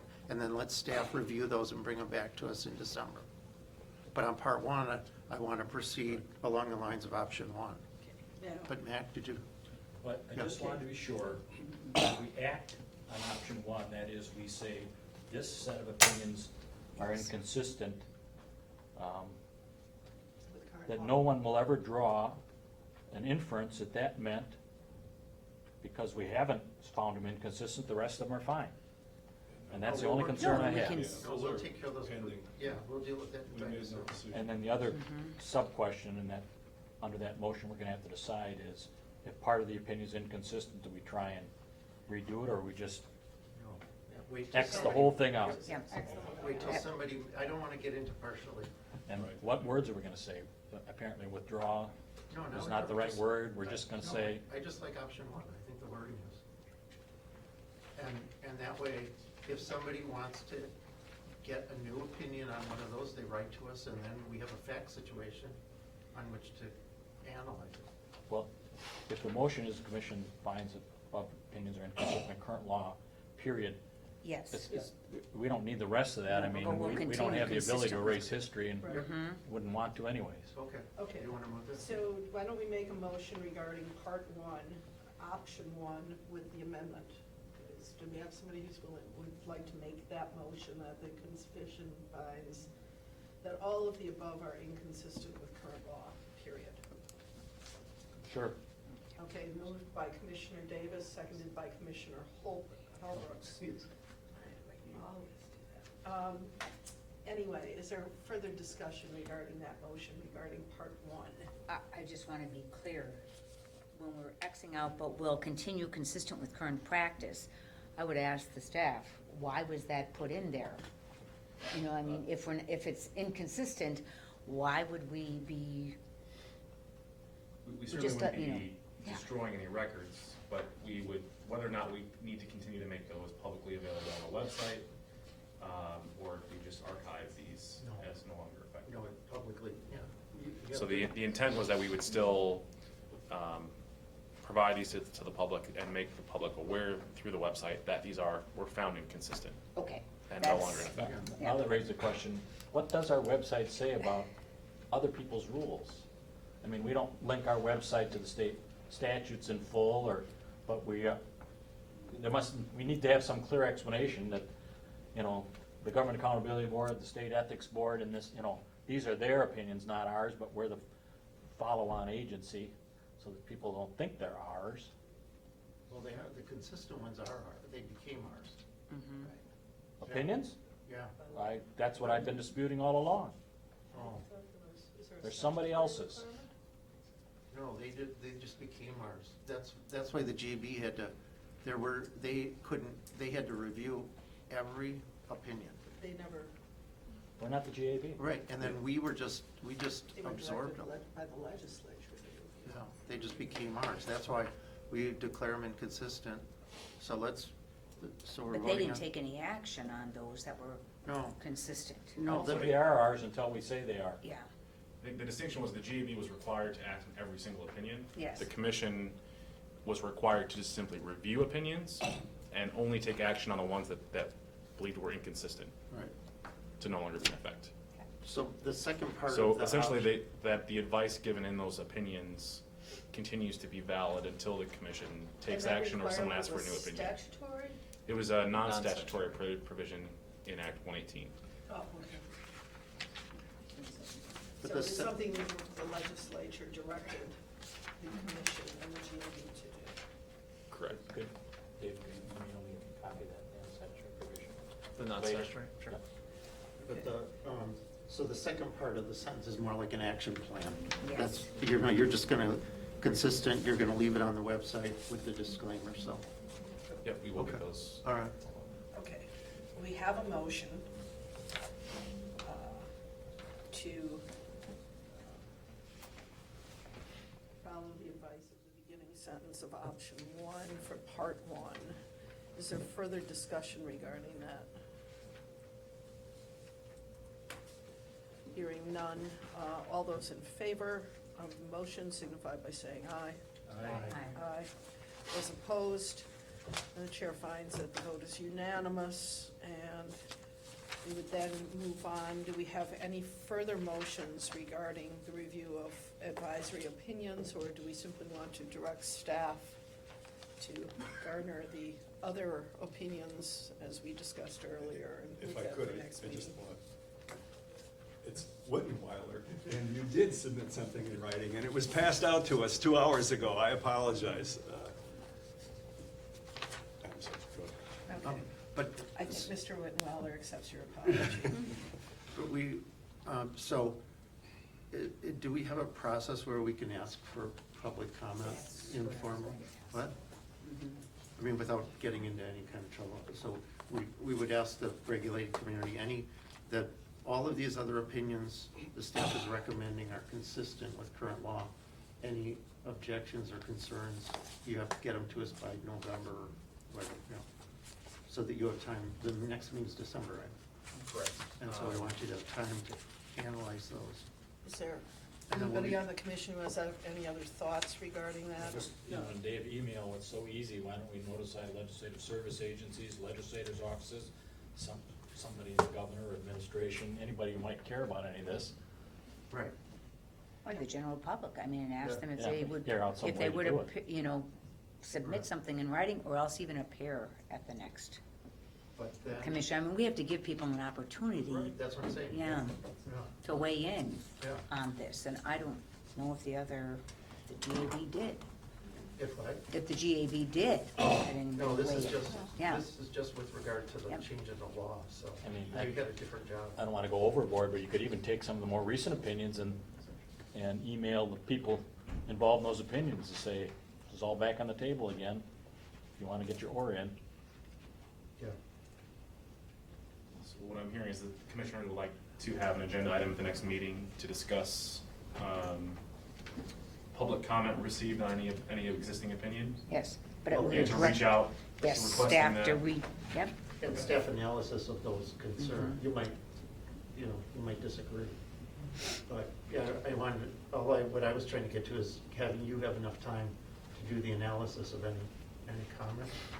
But then to Mac's point, if anything that we don't deal with is just there on the books and, we're not, they're just consistent, but we're not taking any action on them. I mean, are you comfortable with that? Yeah. Okay, I think then we can move on to item K, Statement of Economic Interest System Development. And is Adam going to? Just if I could just clarify on any opinions, so what the commission is asking for, just to clarify, is to put on the agenda for the next meeting, review of public comment on opinions, and staff analysis of those opinions, Of those comments. Yeah. of those comments. Comments and opinions. Okay, so I think previous staff materials, I think presented to the GAB, did identify some opinions as inconsistent, they just did not act. Do you want to also review those at that time? Sure. Previous Yeah, I staff think being we previous should. agency staff? Yes. Mhm. Yeah? Yeah, Okay, so we'll include, Because some weren't on the commi, I mean, we were there when they reviewed them, but some people weren't on the commission at that point. that okay, point. Commissioner Kinney? Well, I mean, this is a really ambitious undertaking. it is. And I don't know whether we're gonna be able to resolve all of this at the next meeting. On the other hand, I don't see any particular problem if we don't. But, I mean, I'd rather get it right than rush it through. And I think that's one of the things that Mr. Wittenweiler We'll kind get a of. finite universe of comments, we're not gonna get 500 pages of comments or anything. Well, I don't think so, but we may have to read 5,000 pages of old opinions and hours worth of statutes. I can see a one-person subcommittee assignment for you. Yeah, right, good luck with that. This is something the judges ought to do. I mean, what I don't want to do is have us make sausage. I mean, we've got 6 people here I mean, we're going to be relying on David and Brian to help us with this, obviously, and they're going to be relying upon the public comments and taking those into consideration. So maybe it won't be as big a project as I think, but I think it's going to be a big project. Well, but we don't have to finish it all. That's right. Well, that's my point. Okay. And that it might be an agenda item for next time, but maybe we'll only get through 2 or 3 or 4 opinions, as to what should be done with them, or whether they should be canned, or whether they're still good law. This is, That's right. like I said, it could be a staggering undertaking. Yeah. I mean, it's not quite as bad as reviewing old Attorney General opinions, however. Well, first you have to find them, which is why my concern is the history issue there, because Right. half of them you can't find anymore. Right, they're not published. Would it be acceptable for the staff to bring back those opinions that the analysis has already been done, of opinions that the staff believe are inconsistent, and then as well to share any public testimony, and then we can schedule review of any other opinions brought from public comment? Let's get as much done as we can. Right, all we can do is the Put it on best agenda, job we can can. always just do what Okay. we want to do that day, and we'll roll the rest over. Right, didn't they? They took how many months, the GAB took forever. Yeah, as Mr. Whittenweiler talked about, the GAB review was like a 6 to 12 month process.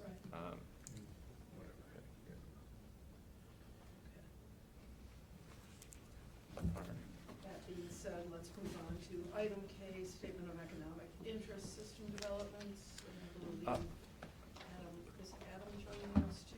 Or? I can just cover this unless there's questions. So starting on page 61 of the materials, page number is off again, 2, is just a review of the process that was started under the GAB. Now that we have the IT resources available to start working on this, just wanted to bring this up for the commission's review, so this has been brought forward yet. So, as many of you are aware, right now, our statement of economic interest filing process is incredibly paper intensive. Adam spends nearly half the year taking those forms that are filed and entering that information back into a database in order to send out a pre-populated form for the convenience of the filer. What this is looking to do is to move all that process online. This could also help us expedite requests for forms and make the information available to the public while still notifying the filer of the requirement. So what's provided is just an overview of the process, the statement of work that was drafted, a rough timeline of what that project would look like, and the approximate cost. And that cost does include basically deferring Adam's time or staff time from other projects to work on this. So there's not necessarily an additional cost, but it was just shows the value of the time being put forth. So that was used at the time to conduct an analysis, a cost-benefit analysis of how much time is this going to cost us versus what we're getting in return. So within a 2-year period, I believe this basically pays for itself. And in my initial conversations with legislators thus far, this is continually a question that comes up: is could we do this online? I can file my taxes online. I can file my campaign statements online. Can we do this online too? So there's definitely a request from the community to do this. I would simply suggest, as you're dealing with vendors in terms of the development of this, that you keep in mind Commissioner Davis's concern that if there's a way in which partial filing could be done, so that information that's available. And then personally, I would just say as well, if there's a way in which you could do it so that the information from your last filed report could be carried over and then amended, it would certainly be useful. I think that was part of Yeah, it. part of If you it. read it, it was Right. included. I don't know about the partial, because there's a date. I mean, you have to say as of December 31st, isn't it? What No, you but I have. mean like for the late filers. The late filers who are waiting for something on stock information or whatever, if they can file the rest of it early and then do an amended filing. As In 2 weeks. I Commissioner still have Davis that, yeah. as Okay. Commissioner Davis was discussing Well, even earlier. But if they're not, people find out, oops, I forgot this, I wanna amend it. Our Right. system needs to Certainly, accommodate that. or if they paid off a loan, they no longer want that showing on their report, they can say, I paid that off. So both ways, they could either add update information as it's appropriate. But then it's not as of that Yeah, Well, it that would have to certain be at date, that so I date. think that's a Right. problem. Okay. Yeah, I think that's, change yeah, that. I think we're You can supposed add to. things you forgot. Yeah, it's always as of December 31st Yeah, or you whatever, right? cannot Yeah. add, No, you know, you can't. periodically, just go in there and say, no, it's as of this date, this is Right. what your holdings were. No, I'm not saying that you can go in and amend it to change an amount or something, Mhm. because now it's May 1st and you've paid off that loan. What I'm saying is that if you have all of the information but for information in one category, that, which you're waiting for your accountant, or you're waiting for your ex-spouse's accountant to get you whatever, that at least getting the initial information filed, as Commissioner I think it'll Davis still be very suggested earlier. Well, confusing, maybe. because when people look at that, they're gonna say, okay, was it all there? You know what I mean, or do we have to really now wait 15 days to see if everybody, because if they can go in within that 15 days and change it, I think that would be problematic. No, they shouldn't, but they No. could file their report, and 15 days later, they could file an amended report. The first report stays the same, the amended report is a new report. Correct. There's nothing to Which stop them from doing that, includes no matter what we do. I mean, I think you'd have to Yeah. accept the And filing. the plan for the system is that it would allow you to see those historic filings, so not just what they filed and then 15 days later amending it, but what they filed over the past however many years. Yep. Makes that information. Yeah, well, you can keep it for 3 years, correct?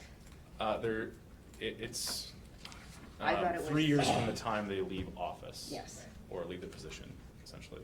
Commissioner Yeah. Davis? That's what I. I just, why have people been typing this in? Why don't we just scan it? And then we can send the scanned copy to the people. It's a ton less work. You can automatically scan things. How do we ever get into this trap? I think it was- We're gonna fix it, but it's gonna take 2 years.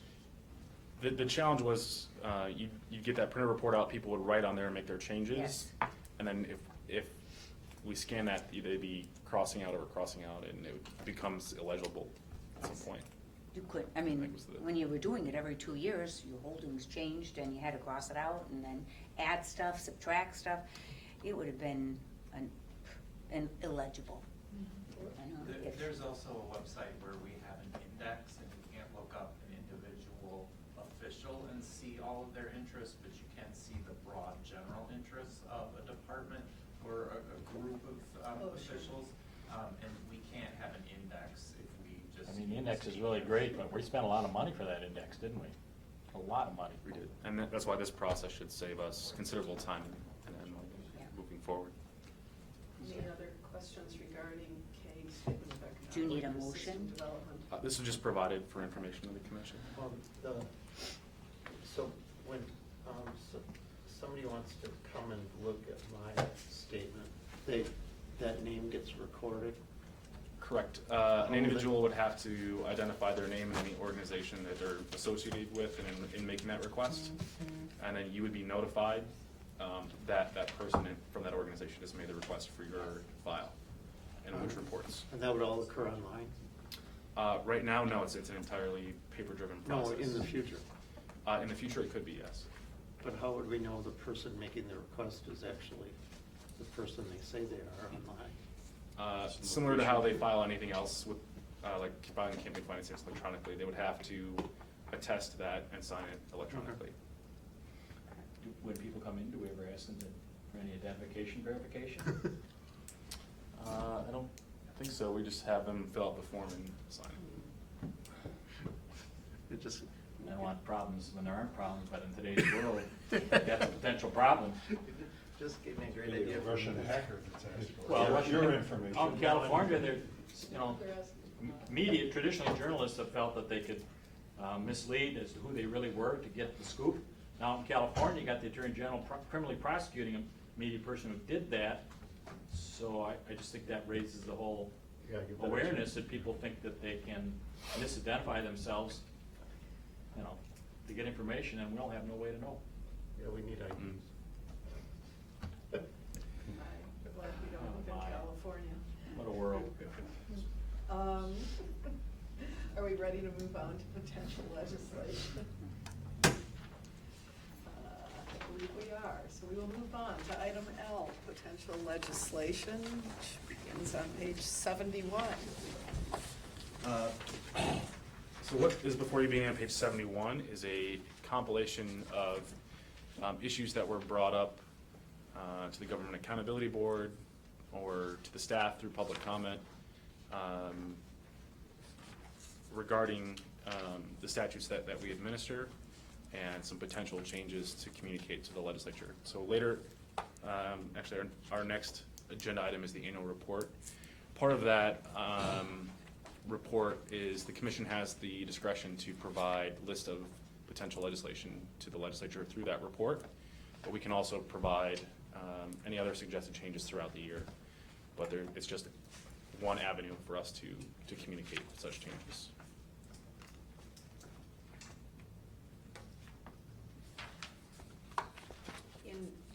In terms of the suggested changes generally, how did you come up with those potential changes? So these have been identified either through staff administration of the statutes, through interaction with the regulated community, and questions that have been brought up with staff or at previous GAB meetings. I have a couple of questions, and I knew I was gonna, there was a discussion about filing reports when you take office versus between the election and taking office. Yes. Where is that one?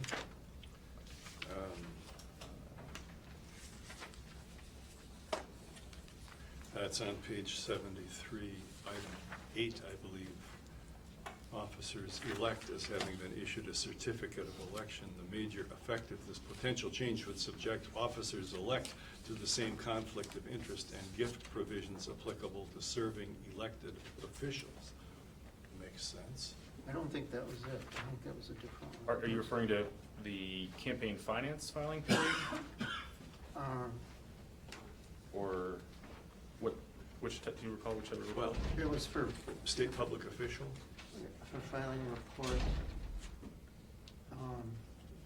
But it said it wasn't that one, but there's another, it was similar to that.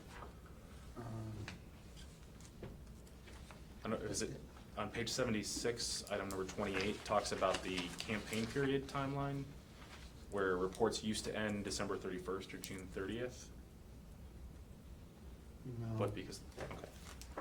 I'll keep looking, but I do wanna, the one about, for strictly personal reasons.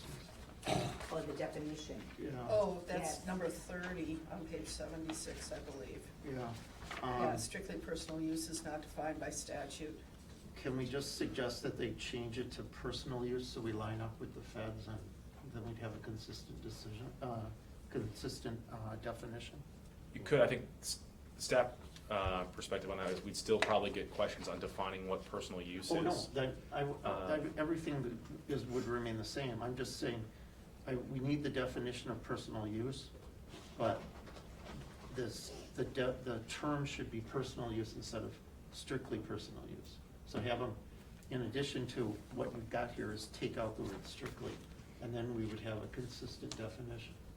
And we could rely upon federal authority Right. in Or they could, interpreting. yeah, they could Or- use the federal. Or they could decide what they wanted to do. I mean, the legislature could decide Yeah, if I they guess- wanted it strictly personal or if they wanted it personal use, but they have to define it either way. Right. Correct, and that's what this was Yeah. trying to ask, was just says, this is a term that's not Yes. defined. We And they think need- there is this other similar term out there that might be a point of reference. We're not going to, I guess, make the recommendation is what they should do, but we're saying we need to do something. Right, Well- define it, but also we recommend taking out the word strictly. That way we have, we know it consistent. I mean, here's the deal, Pat, if I may, Madam Chair. Yes. There are several recommended changes here that are, in my opinion, an attempt to rationalize things, make them easier, bring reason to the writing. For example, just on the bottom of page 71, 13.625, the provision outlines prohibited practices for lobbyists. The construction of this provision meanders back and forth between prohibited and permissible practices. Well, we should try to get the legislature to change that so that it's more consistent, just as a matter of rational construction or rational writing of statutes. And there are several provisions that are recommendations like that, and that staff has come upon. Yeah. And I think that's a great idea. In any manner that we can make this more readable. I mean, it's never going to be understandable by the ordinary Joe in the street. But at least if legislators and lobbyists don't have to go to Mr. Whitwire to hire him at whatever his hourly rate is to try to figure out what it means, it would be an improvement, in my opinion. But this always happens when you have new legislation. Right, you go right, back and you right, have a bill exactly. that you Some of go, this okay, is we just need cleanup, to- that's right. Yes, it is. You need to Some of clean it's it just up. cleanup, that's right. And I think that's, I mean, it's great that they've seized upon some of this stuff already in reading it and in trying to work with it. My question for you is, you're going to submit this, but then what is the process going to be after you submit this? Are you going to work with those that wrote the bill? Are you going to, I guess that's what I would ask. What is Yes, the that process is going to be in order to Yes. make these proposals move forward? Yes, so Or at least be heard? Okay.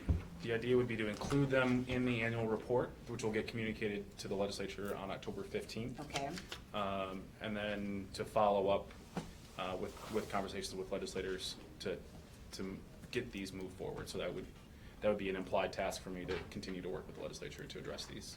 okay. I apologize, because I do want to go back to, it was number 8 on page 73.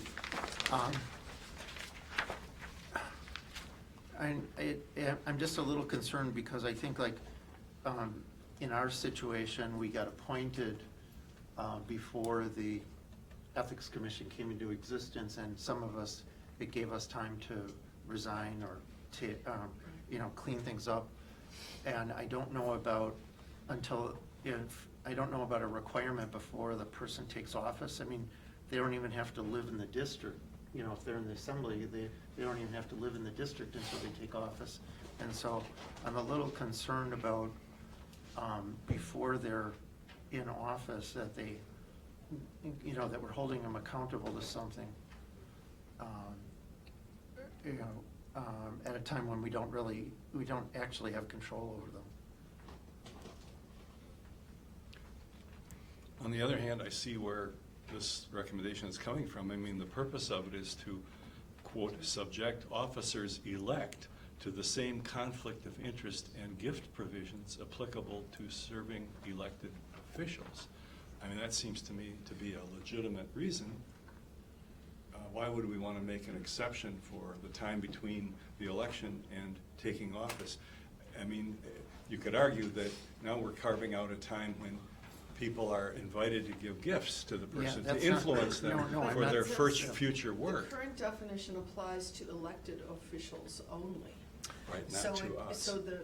So essentially what triggers this is receiving a certificate of election, as I Right. understand it, right? Correct. So in Present. terms of the example, David, of our maybe being appointed, but yet our board doesn't exist yet, this wouldn't apply to that. It would simply apply to those people whose names are on the ballot who have received a certificate of election. So essentially acknowledging that they are going to assume these positions at whatever date. Yeah, and I don't have objection to that. I guess the question is, if you're, what I was thinking when I read this is,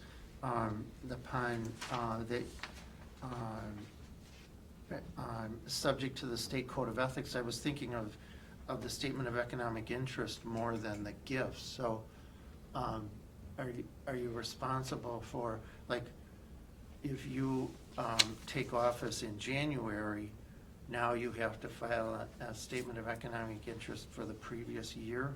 That's what I was getting at, not the gifts. You would have filed one as a candidate anyway. Okay. Correct. There would not be an additional Require filing. any additional SEI Okay. filing, it Okay. says right there. Okay, They would Well, also no, still I know, have but I that didn't, window. I understood that, but I wasn't sure if that's actually what it meant. Plus, you'd have that window between the time of the election and the time that the election is certified by the Board of Canvassers, so you'd have that, what is it, a week or something? Okay. Commissioner Davis.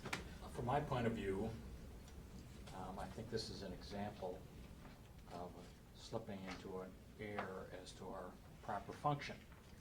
I think we should avoid making recommendations on policy. I'm all for, we are aware that, a appropriate legal source, some court has said that something's unconstitutional, maybe we want to recommend, hey, let's get rid of something that's unconstitutional, for heaven's sake, or this statute should be reorganized, it's hard to follow. I'm all for doing that, but I consider those technical. And there's no bright line, but the more we bleed over and arguing about policy, that's for the legislature. I don't want to get in the middle of whether, to start applying the statute to elected officials. The legislature can decide that. We don't need to decide. It doesn't interfere with our ability to administer the law or to perform our function. Let them make those kind of decisions. And let's ourselves stick to having a smoothly functioning organization that seeks clarity and provides advice, and where necessary, seeks settlements or prosecution. So, on number 8, I would just leave it alone. It's policy. Well, then if there's a violation, okay, by someone in between, then that would come to this board, or it wouldn't come to this board, so who would have oversight then? What do you mean? It wouldn't be a violation unless the statute applies to it. So then, Just because we. Potentially, there would be a complaint that someone was engaged in an activity that would be a conflict of interest if they were holding office at that point. But since they have been elected but have not yet assumed their office, then there is no violation. But I think the complaint would still come to us, and it would fall to the commission to make that determination that there was no violation. And if the law doesn't set a violation, we do that, and maybe that person would then lobby the legislator to make this change, which is fine. Commissioner Kuhn, been waiting. Well, here's the deal. The legislature has already spoken with respect to what the purpose of our organization is. And I was going to try to find that. Okay, Declaration of Policy 41. It is declared that high moral and ethical standards among state public officials and state employees are essential to the conduct of free government, that the legislature believes that a code of ethics for the guidance of state public officials and state employees will help them avoid conflicts between their personal interests and their public responsibilities, will improve standards of public service, and will promote and strengthen the faith and confidence of the people of this state in their state public officials and state employees. Now, there are similar declarations of purpose that precede all of these statutes. We, of course, should never lose sight of those legislatively declared purposes, never. And with respect to everything we do, we should ask ourselves, how does this work further those policies? Now, most of these recommendations that have been made here, in fact, virtually all of them are cleanup recommendations that are before us, and that's fine, and Mac doesn't have any problem. I don't have any problem. I think it's a great thing to try to rationalize things, make them easier to read, easier to apply, easier for us to interpret when it gets to the point of having to enforce. But there may well be situations in which there are issues of public policy that don't serve the legislatively declared policy of this state. That declaration of policy has been there for decades, and every previous legislature has been bound by it. They've never repealed it, and that should be the guideline. And that may indeed require us to speak out with respect to some policy, because the legislature's already said that. This is balderdash and posturing, Bob. The legislature determines what's ethical for purposes of enforcement of the law, not us. They want to change it, that's their privilege. They've But to already take this spoken. overall, yes, that doesn't answer any question about what's moral or what's ethical. from a legal point of view. It may in your mind, but maybe not in someone else's mind. Well, So we let them, the legislature, decide what's ethical and what's not. Well, of course, they always make the ultimate decision, but the question is, what do we want to propose to them?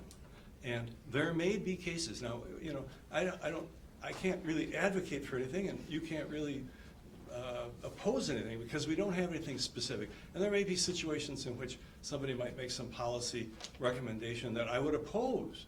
But the fact is that when you say that's posturing, it's not posturing. This is So the, write a this, letter to your this is legislator if you if- want to change the law. Well, and that's what we're doing. As the experts in this area, we would be That's not what you called us before. no, we would be attempting to guide them with our expertise as to what they should do, consistent with the policy they've already stated. Now, they can adopt it, they can not adopt it, but, you know, as, I was a judge for 31 years, you were a judge for, you know, a few years, quite a few years.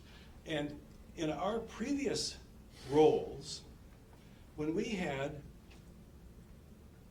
an issue that was an appeal, for example, from an administrative agency decision, we were supposed to accord, the law said we had to accord the decision of the administrative agency when they were operating in their area of expertise, great deference.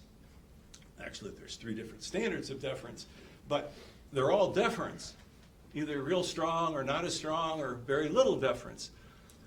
I think the same policy applies here with respect to our expertise in helping the legislature formulate policy or statutes that are consistent with the policy, which is the purpose of the whole agency.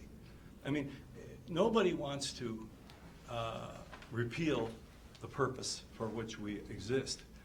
There can be legitimate disagreements over what policy, what statutes, what amendments further that policy. I agree with that. And it'll be up to the legislature. And I don't mean to usurp the role of the legislature. I'm not going to. I wouldn't be able to if it were my intent. But nevertheless, I think that we can perform a valuable function in advocating for changes. One quick question I have of staff. In terms of the statute as it exists and what is the suggested change, what gave rise to that suggested change? Was there some inconsistency? Was there something, why does this make sense?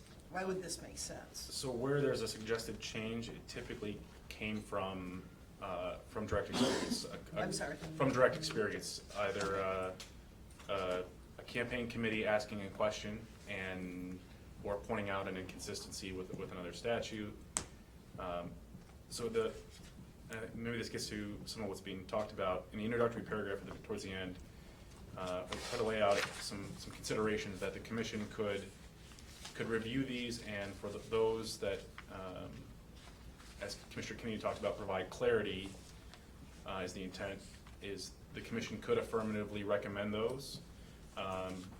Whether or not the commission wants to weigh in on any changes that would be considered more policy changes would be to the committee's discretion. The committee could also just decide to say, here is a policy issue that's come up. The commission doesn't want to weigh in one way or another with a recommendation, but ask the legislature to weigh in and make a decision on it because it's affecting how we administer the laws. So with that in mind, the application of the state ethics laws from the time of the certificate of election issuance until a person actually takes office, was there a public request? Was there a case where something happened? Was there somebody who received $1 gazillion after his or her election, but before that person was sworn in? I mean, do we know what gave rise to the request for that change? I don't recall particularly that, whether, I don't recall seeing anything in the notes or that particular issue. It may also have been staff analysis. We could certainly Yeah, do some research and get back to you on that, but I don't think either one of us knows off the top of our heads what led to it. Okay. And to me, that raises a danger to the commission if what we're really going to be presented with is the staff idea of what the law ought to be, and then they filtered through us, and then we're endorsing. That's how the Government Accountability Board got themselves abolished. The staff was giving all sorts of policy positions, what they wish the law should have been, and the Government Accountability Board was following them, and then when the courts, and then ultimately the legislature got a hold, they said, no, that's not the law, or no, we don't like that policy. I want to avoid that situation. And clearly here, we are not saying that we are going to use administrative rules to override the legislature's statutory I mean, we are just simply suggesting that we as an agency believe these changes should be made for whatever reasons. There's a couple issues. So one would be the issues for clarity, that the commission could make a recommendation or not. The policy issues, the commission could just say, here's an issue the legislature could decide to act on. As a separate matter, the commission could come back if, say, for example, the strictly personal use definition. If the legislature decides they can't come to an agreement on how they want to define strictly personal use, the commission could come back through rulemaking and define that. Right. But that would be a whole separate Right. affirmative action by the commission. But I look at, getting to number 9, when you say that the aggregate could be increased from 50 to 100, I don't want to make that recommendation as a commission. I think I don't think that's our purpose, I agree. to do that. So I see what you're saying, Mac, but I also think they can be informed, saying these are other options for policy decisions, because we have seen that this has caused some issues, Well, as they said. That's what we're doing by this. Right, but do we I mean, have? but that's what we're doing, and then, correct? But I wouldn't mean, say we're that I just would recommend the suggesting- 50%. These are legislative, but I think there are some things that really we need to have for cleanup. Right. We need to housekeeping. have, Oh, yeah. right. We need the cleanup, then these are the policy issues that have come up. And I think maybe we should categorize them Right. maybe in that, Two. yes. I mean, we don't have a very good record of repealing statutes that have been deemed unconstitutional Yes. by the federal government, Yes, so I don't but know I'm why just we have to saying worry about that, now. and I think, just to say about the sunshine, I mean, that makes great sense. That takes a lot, that takes staff time, it's duplicative. I mean, we should be saying, this is duplicative, why are we doing this? Why are you asking us to, keep these records? I mean, I have no problems with that, but I think nobody else maybe has pointed out, because you are the experts. So I think there should be some differentiation, and how we determine that. I think there is a huge difference between Yeah. asking for clarification or just highlighting inconsistencies and telling them the troubles Yes. we've had administering the laws Yes. versus suggesting Yes. new policies where the policy is already Well, clear, but- such as this. But sometimes those things overlap. For example, the number 9, the $50 to $100. If one were to move it up to $100, I presume that that would lighten the workload in some way of people at the commission. So as a result of that, there may be a minor but nonetheless real administrative reason why we would want to change a limit. I mean, you see that in criminal justice policy all the time, where you change a statute to,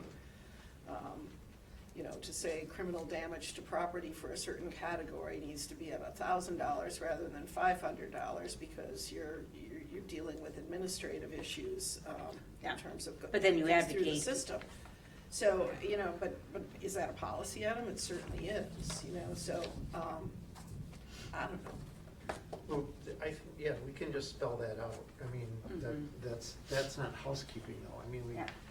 they just, anything like that, put an explanation about why we want, if they're, like, Well, we don't want it, but just saying, we're Yeah, just pointing yeah, this that's out, what I'm because saying. I don't wanna be listed as saying I'm advocating for this, No. because I don't know if I really do advocate for it. But, Right. yeah, Yeah, I misspoke, you're right. Yeah. And then, the only other thing is, in the policy category, I'm sorry, is there, we won't be behind the scheduling if we deal with this in December, will we? Yes. For the annual report, we would, yeah. we need to get it today. For the legislation? If we're gonna include it with our annual report to the legislature, Yeah. we would need action today Wow. to include those. Yeah, and I don't mean to beat a dead horse, but like on page 74, number 18 is regarding the statute exempts committees from filing campaign finance reports if they have under $2,000 in activity. We're suggesting they up that to $2,500. In light of what he just said, Madam Chairman, may I make a suggestion? Sure. We go down the numbered list and you ask if anyone's going to object, so if there's no objection, we put it on our list. If anything is objected to, we can consider it next today or on another day or however we want to do it, but you might as well get the things that everybody agrees on so they can get on the report. Okay. Well, can I just move that we request staff to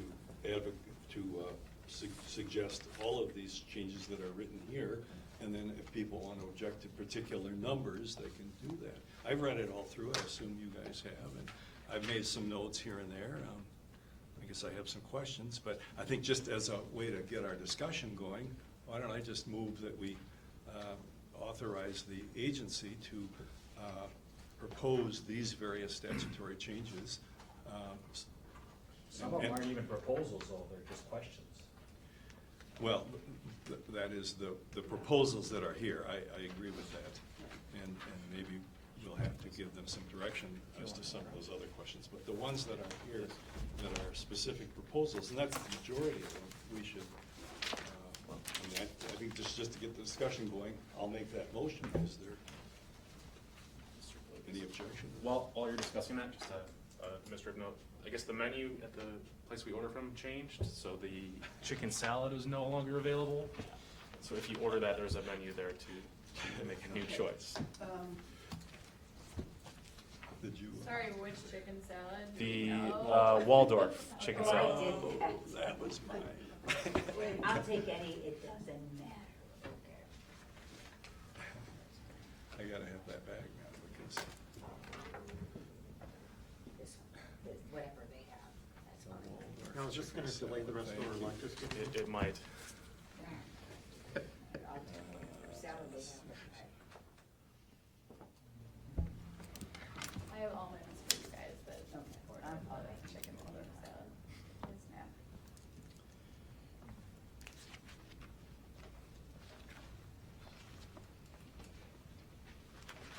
I know we're waiting for a second, but what's the deadline to get in? I mean, is today the deadline, next week? October 15th. So the annual report has to be filed by October 15th. The third section of that is to include potential legislation that the commission wants to communicate, but we could also communicate other changes later. In my initial talks with legislators, I know particularly the campaign finance issues, they're looking for some feedback from the commission on matters to include. It sounds like that might be something that's addressed early in the session. So the sooner we could take Yeah. give them some feedback on the new chapter 11, I think would be helpful. Yeah, no, I was just thinking if we had a phone meeting or something in between after a couple of days to get Well- this, because I don't. Well, maybe we could just submit, I'm just throwing out an idea, we could submit this, but have a caveat saying that this has not been endorsed by the commission, but these are things that have come to our attention that we would like to bring to your attention, in the legislature. I don't. Can we get a list, I mean, that's another way to approach it. But can you And- put a list And together? they can choose to, now? Wait, let's do this one at a time, please. I mean, you don't, So- I don't know, Mac, you don't wanna do any of this? I'm No, I not want to sure. do most of it, Mm-hmm.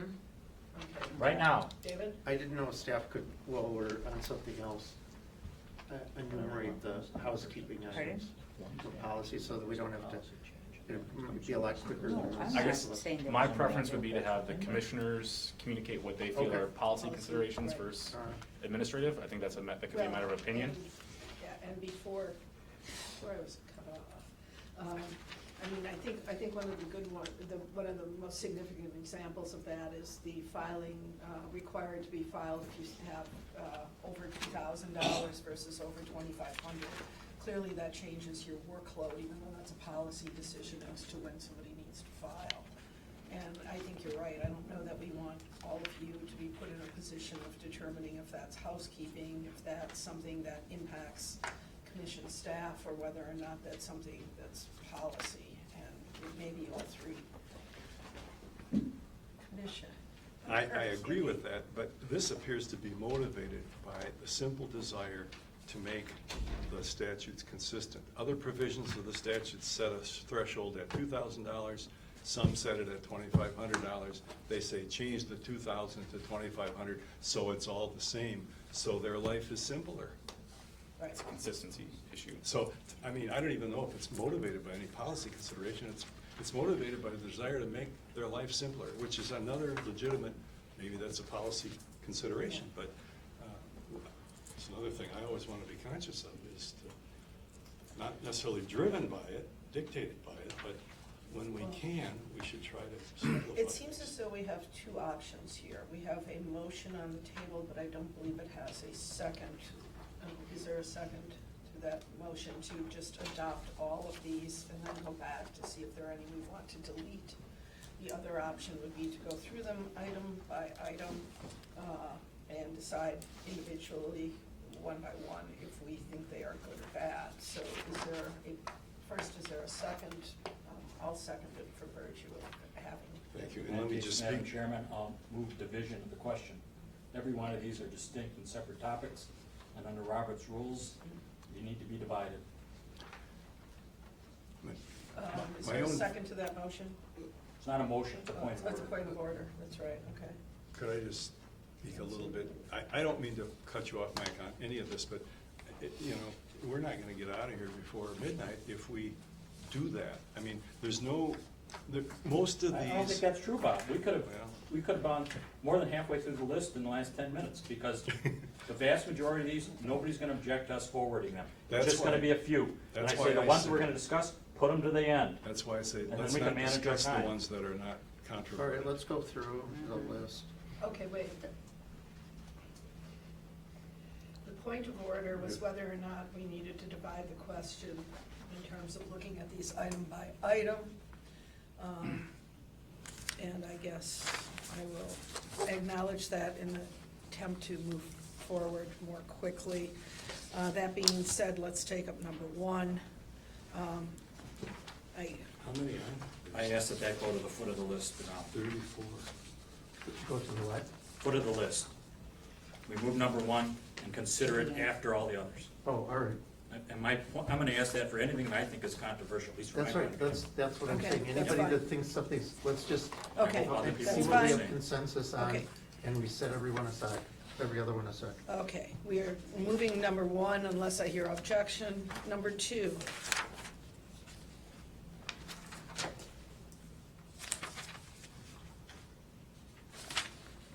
Here.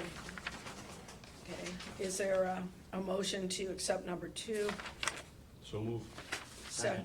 Okay, motion by Kinney, second by Davis. All those in favor say aye. Aye. Opposed? Number two passes unanimously. Number three, is there a motion for approval of that? The last sentence about, that's really not part of the motion, that's just informational, or? Correct. We do have that pending request written in there, but, so the potential legislation change with this one would be just to address the requirement to mail written notices. I'll move that. Second.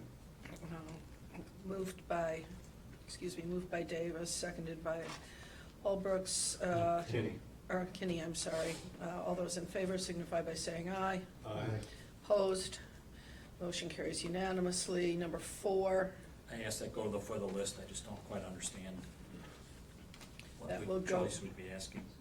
okay, that would then go, is there any objection to that being No. moved after number one at the foot of the list? Number five.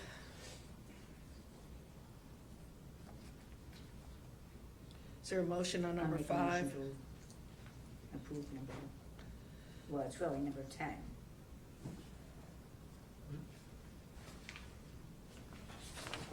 Number five is number 10. Oh, there, okay, I'm on the different one, I'm on. And in this case, I understand they're asking that something be deleted Okay. because it's duplicitous. unnecessary and could be removed. I move we include 5. Is there a second? I'll second. Second. Okay, motion by Davis, second by McCallum. All those in favor signify by saying aye. Aye. Opposed? Motion carries unanimously. Number 6, I'll move it. motion by Davis, Second. second by Kinney. Is there any discussion? Hearing none, all those in favor signify by saying aye. Aye. Opposed? Motion carries unanimously. Number 7, I'll move it. motion by Davis, I'll second it. second, I'm sorry, by Strakota. All those, or any discussion? All those in favor signify by saying aye. Aye. Those opposed? Motion carries unanimously. Number 8, I'll ask it go to the foot. any objection to moving that to the foot? Hearing none, we'll go to number 9. I'll ask that go to the foot of the calendar. Okay, is there any objection to that going to the foot? Hearing none. Number 10, is there a motion on number 10?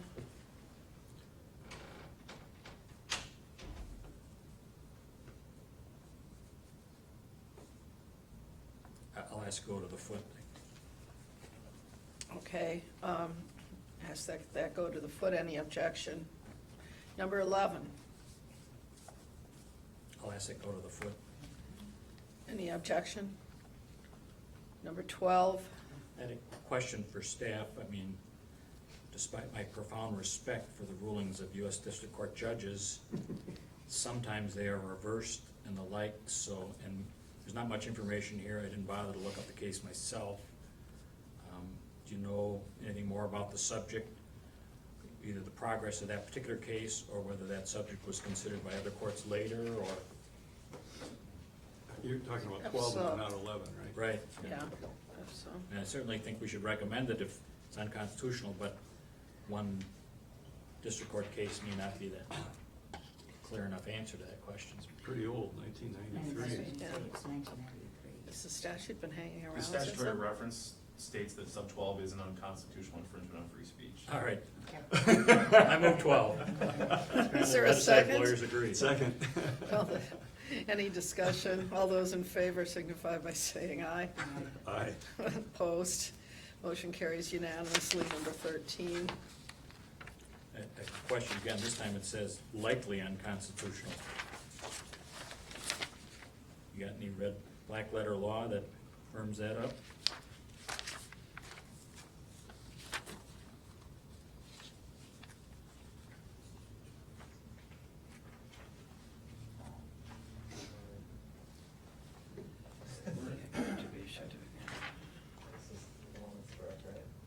This is the one I can't give to my own campaign. Yeah. Yeah. I am currently. a Yeah, village this is the board rich member, law. Yeah. But I'm prohibited. Well, now that I know that you wanna give your campaign, now I'm all in favor of keeping it the way it is. Well, it's Yeah. a simple, I think what it is they just forgot Yeah. the Just say nonpartisan. nonpartisan. Right. Good. They allow us to run for nonpartisan office, but I'm prohibited from giving to any office. There is some policy in this. I move that we call this the legislature's attention without recommending for or against any particular action. Call it to their attention, there's an inconsistency here, there may be a constitutional question here, but we don't take a position on it, we just wish they would examine it. Well, that's kind of what I'm thinking is. Yeah, there's a few of these that Yeah. fit into that. Yes, category. I agree. But those we'll put in the. Okay. Yeah, If you want it to the end, I don't object. because that might be this Well, recommendation. Yeah, there may be quite a few of Right, those. yeah. Okay.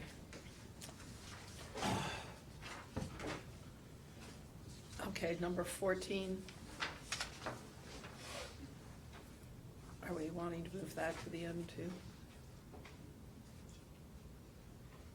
I guess so, we probably have to discuss it, don't we? Mhm. Number 15. Moving on to chapter 11.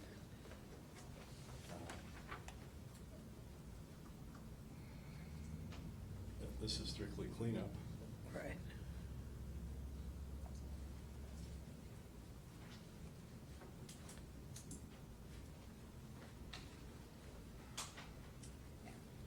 I'll make a motion to approve 15. Okay, it's moved. Second? Okay, moved by Strakotis, second by Kinney. Is there any discussion? Hearing none, all those in favor signify by saying aye. Aye. Opposed? Motion carries on a unanimous vote. Number 16, I'll move. I'll second. it's moved by Davis, second by Kinney. Any discussion? All those in favor signify by saying aye. Aye. Opposed? Motion carries unanimously. Number 17,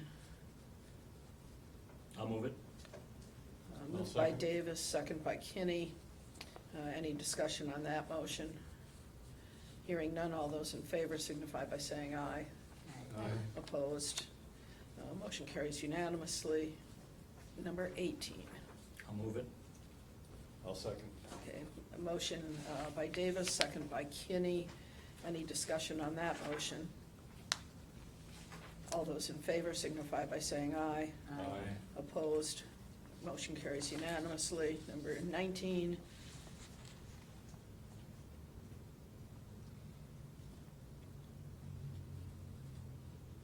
It's cleanup. Oh, I'll make a motion to approve. I second. Moved by Strakotis, seconded by Kinney. Any discussion? All those in favor? Aye. Those opposed?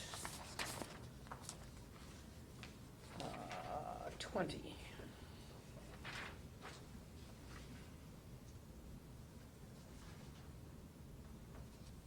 I'll move it. I'll second. Moved by Davis, seconded by Kinney. Any discussion? All those in favor signify by saying aye. Aye. Opposed? Motion carries unanimously. Number 21.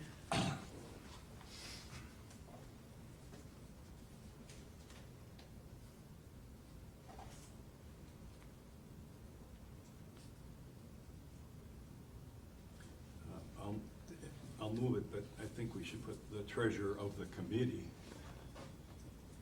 I first read it and I thought, well, why would the state treasurer be involved? It's fairly obvious, I guess, but. Okay, it's been moved by Kinney. Is there a second? I'll second. Is there any discussion? All those in favor signify by saying aye. Aye. Aye. Opposed?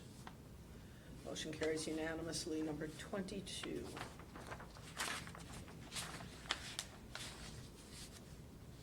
Is there a motion on number 22? I move we approve. It's been moved. Is there a second on 22? Oh, that is unclear. I'm going to second this one. I know this issue. Is there any discussion on number 22? Just clean up. All those in favor signify by saying aye. Aye. Opposed? Motion carries unanimously. Number 23. Again, it's just to reconcile and make consistent two different provisions, or maybe several different provisions with this provision. Doesn't need to change anything in terms of duties. I'll take that as a motion from So moved. Commissioner Kinney. Is there a second? I will second it. Is there any discussion? Hearing none, all those in favor signify by saying aye. Aye. Aye. Opposed? Motion carries unanimously.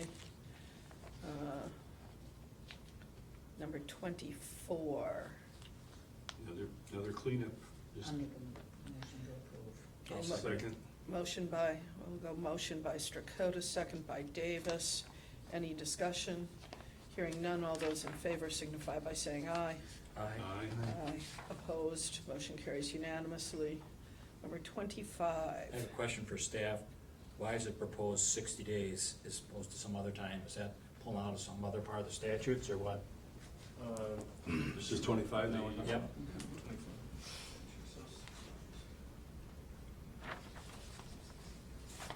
I think there was other requirements that are similar to 60 days for these groups, is that correct? The reporting requirements say 60 days prior to the primary and 60 days prior to the election, but we don't know when the aggregation begins. So we're putting it 60 days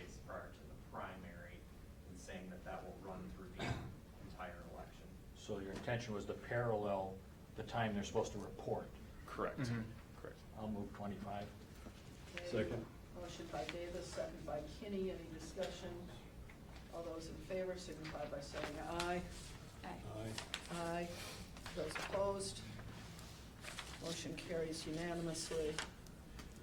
Number 26. I'll ask to go to the bottom, I don't quite understand it. Yeah. Okay, that gets moved to the bottom. Number 27. I'll make a motion to approve. Second. Moved by Strakotis, seconded by Davis. Any discussion? All those in favor signify by saying aye. Aye. Those- Aye. Aye. Those opposed, motion carries unanimously. Number 28. Strictly driven by the practicalities of the agency in its auditing, and I would move its approval. Oh, yeah. I would second. Moved by Kinney, seconded by Lautenschlager. Any discussion? All those in favor signify by saying aye. Aye. Aye. Opposed? Motion carries unanimously. Number 29.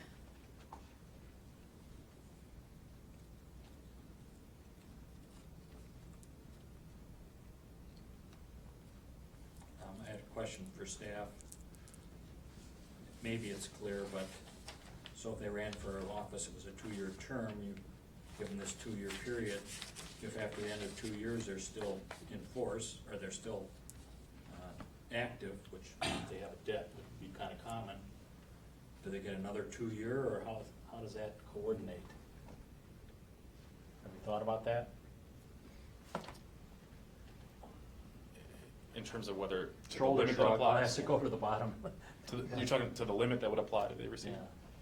Yeah. Yeah, it would apply for that period. Good, but if they continue to be active, do they get another period?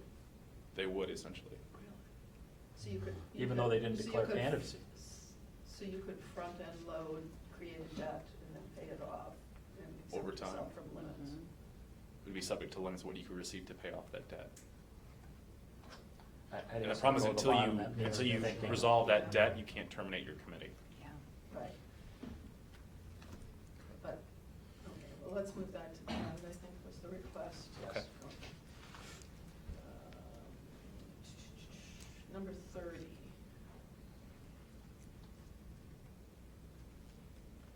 Is there a motion on number 30? Also move. Second.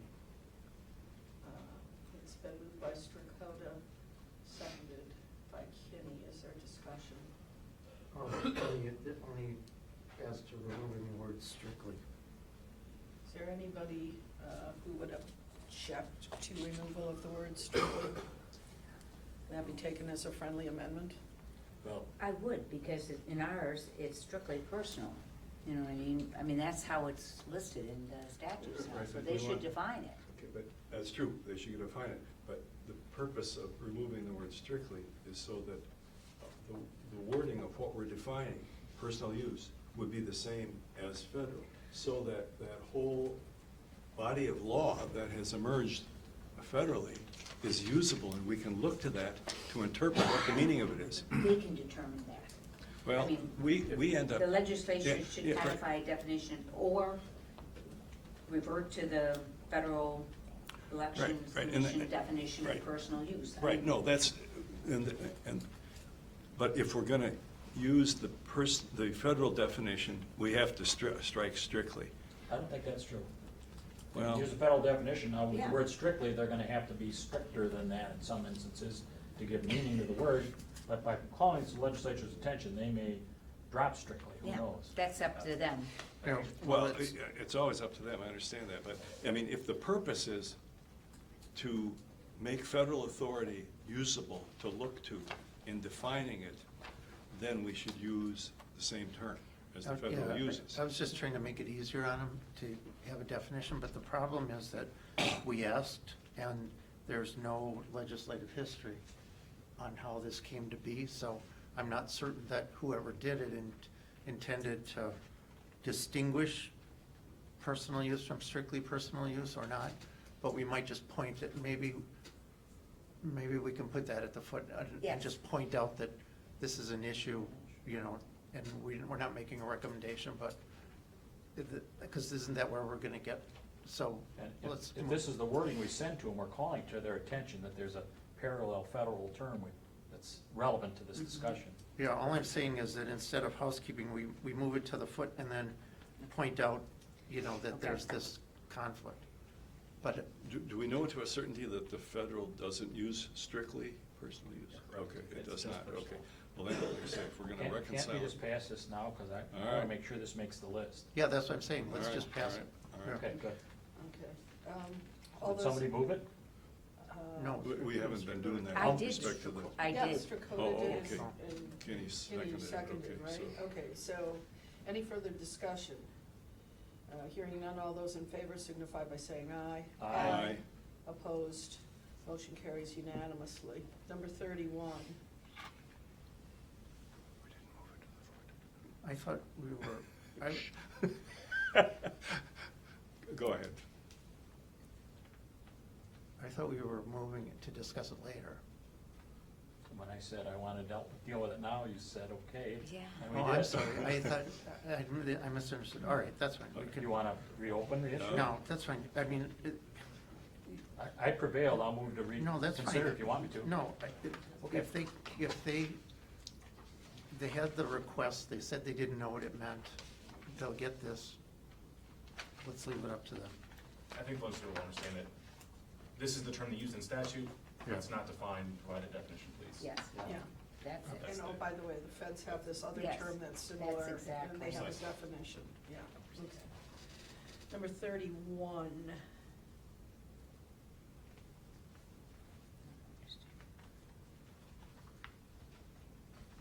I'll move it. Second. Okay, moved by Davis, seconded by Kinney. Is there any discussion? Hearing none, all those in favor signify by saying aye. Aye. Aye. Those opposed? Chair is presuming that that vote was unanimous, and accordingly it is passed unanimously. Number 32.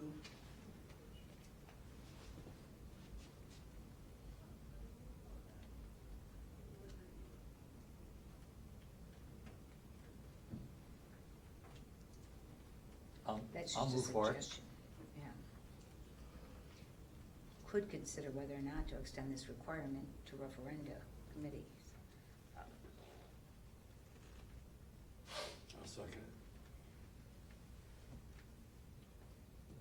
Well, the way that I read this is it's sort of a suggestion, so that's at the end. I mean, we're not gonna say you should be doing this, but, You want to say we should? I think we Good. should. okay, It is a question that staff do get from referendum committee and Okay. from local clerks a lot, is are these committees required to provide a disclaimer or not on materials that they put out? Okay. okay. Well, I asked fine, her- I'm fine with it. I asked Just to amend my motion to change the last sentence there, the legislature should Okay. extend this That's what it requirement. says, could, Right. Oh, okay. okay, and that's why I was Legislature concerned. should, Okay. and take out So- or not. The legislature Yeah. should So consider the whether to motion extend is- this requirement. So that makes sense. Motion then. as amended by Davis. Is there a second? Who was- Second. Okay, second by Kinney. Any further discussion for the motion with the amendment to the language? Hearing none, all those in favor signify by saying aye. Aye. Aye, opposed? Ayes are unanimous. We'll move on to 32, or 33, I mean, sorry.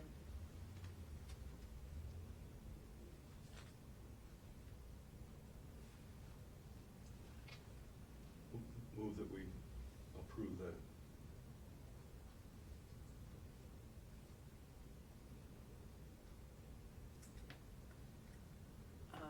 It's a motion by Kinney, is there a second?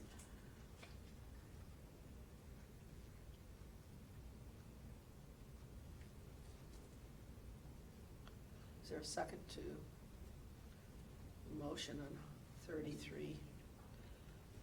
I will, So, can I, go, pardon? I want to ask staff a question when you're ready. I'll second then, for purposes of discussion. You have a question, Commissioner Davis? So how many committees do we have file paper reports that come within this?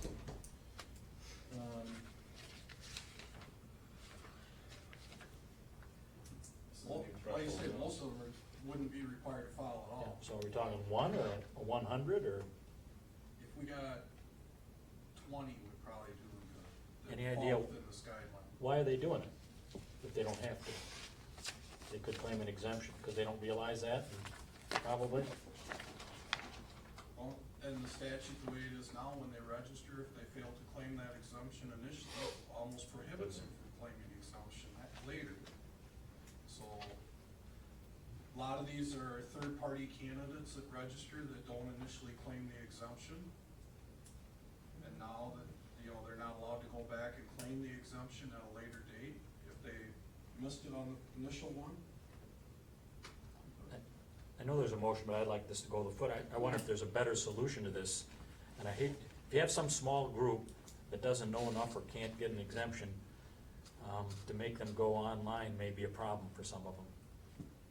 And I'd be better off to figure out some way to give them their exemption and get it to happen, so we don't get it either electronically or paper. Actually, I would think even some rural areas going online might be a little more difficult. Come on, don't look at me when you say that. Having traveled to southwest Wisconsin last week, it's quite amazed.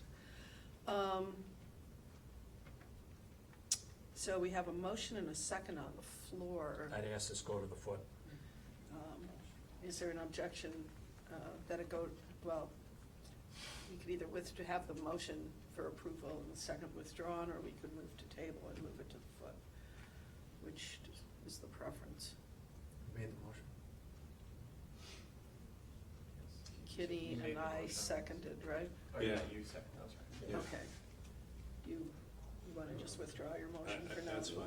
Yeah, We can and I consider it a consent greater that. length. Okay, we'll move that to the foot, the motion's withdrawn. And then number 34.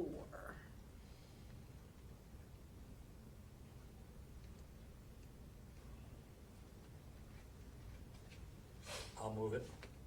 I'll second. There's a motion by Davis, second by, is that Kinney? I couldn't see. Kinney. Is there any discussion regarding this?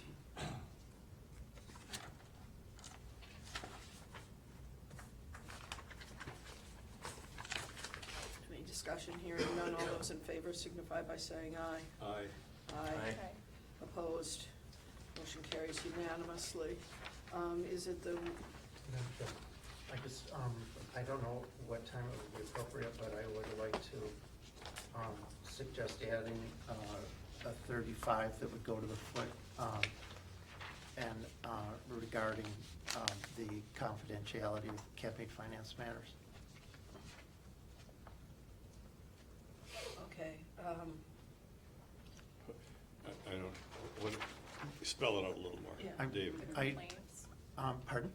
the complaint process. Oh, yeah, the complaint, and I think we need to have a discussion, because I'm not sure that I brought it up, that we have consensus, but, for instance, I'm not certain that we have authority to move a confidential matter out into public, even though we've had a request.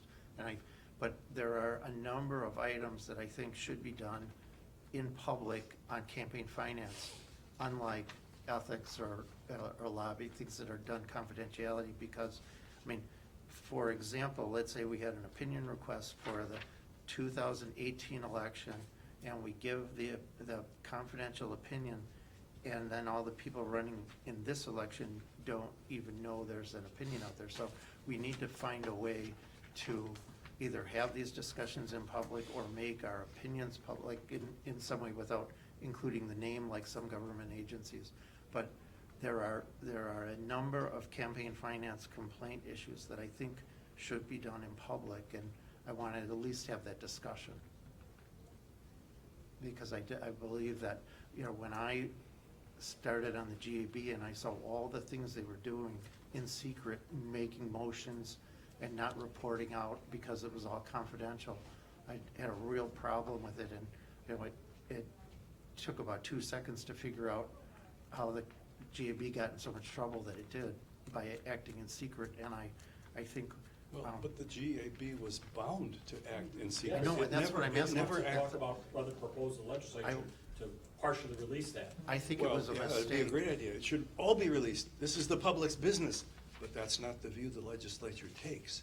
Hang on, we should release all of your court records and opinion decisions and drafts. They're No, all Some things released. All I should be want- secret. All I wanna do is have a I don't know, discussion about search which, warrants. I wanna suggest that I think it was a mistake to move it into the confidential section, and we should look at the various categories, and that's all I would ask, is we have a discussion on that. I agree. We Before should. we get That's to the, fine. okay, before we get to the merits discussion, how would the commission like to deal with, do we want to make this an item that we put at the foot of our list? For my suggestion, yeah, just put it in the, I'm just suggesting we put it after we deal with 33, then we deal with it. I would ask that maybe we have that discussion at a different day in December. We can still, because that's gonna take a long discussion. I wasn't prepared, we didn't have to discuss that for today. So I think we should really put that as a line item in a future agenda. Can we just? Okay. Can we just I mean, if we're gonna Because I discuss don't know- policy, I mean, I understand that, but we could maybe just put a line in then, when we get to figure out how we deal with all these that I've circled, then maybe I'll have a suggestion without getting to the merits at this point.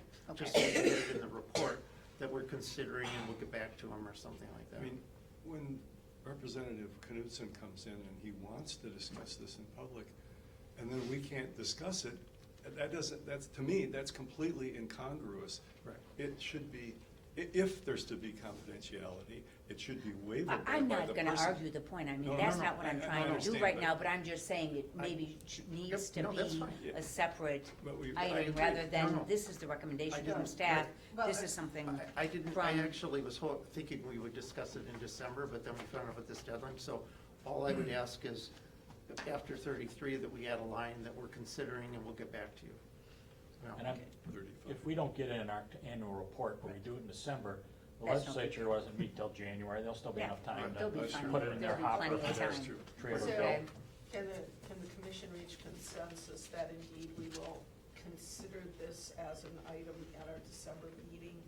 And in the meantime, we will have a proposal as Yeah. to what we would like done. Yeah, well, I don't know if we have a proposal, I mean, we have a lot of, I don't know how a proposal will be, but we have a number of items. I mean, it's not a short discussion, I don't think. No, it's not. Yeah. Right.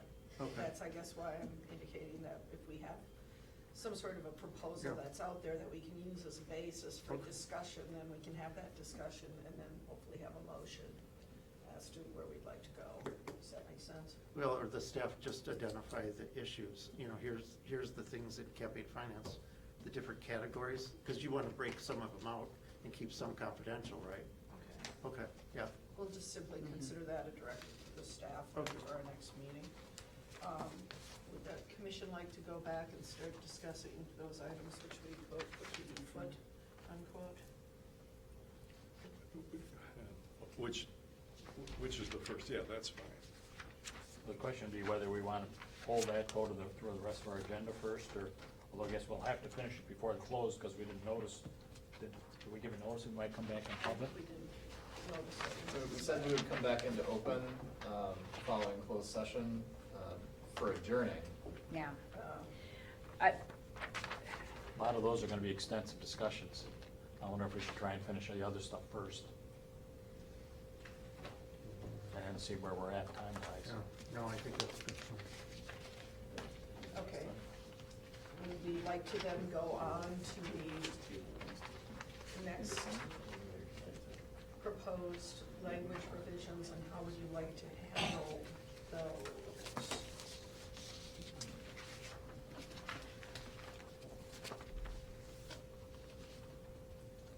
You want to move it to the end of the agenda? Yeah, I asked that we move on to the annual report and come back to this subject. Okay, Later. and then also come back to pages, well, for lack of better, come back to the memo from Administrator Bell regarding proposed revision to 1365, or 625, be pages 78 through 81. Yes? Okay. Okay, we will then, that foot of the agenda, and we will move on to the annual report. I guess, did the commission, I guess, just point of clarity, when we talked about item 2 on page 71, that made reference to the memo that starts, Oh, right. Starts on page 78 or whatever, right? Yeah. We did have the motion to accept that, but we just wanted to be clear that it does encompass the subsequent It memo. does encompass the recommended changes for, in the memo from page 78 to 81. correct. Okay. Was that okay, or do you want to come back and reconsider that? Okay. Okay. I think it's okay. Okay. Let's move on to the annual report. Okay, if I could just introduce this. So we have a statutory requirement to submit an annual report to the legislature. So even though we have not been in existence for a full year, we want to be able to meet that requirement this year. Most agencies have a requirement to report on a biannual basis. And so the commission has to report that information annually. So that is covered in the first portion of the memo, and much of it is very similar to the information that's required in our annual budget or biennial budget request. So that covers through page 86. Then there are specific statutory requirements for the commission to report certain information, and that's provided beginning on page 87, which includes the statutory duties of the administrator, duties of individuals employed by the commission, which that provides a summary of the job descriptions of each classification of employee from our recently revised position descriptions.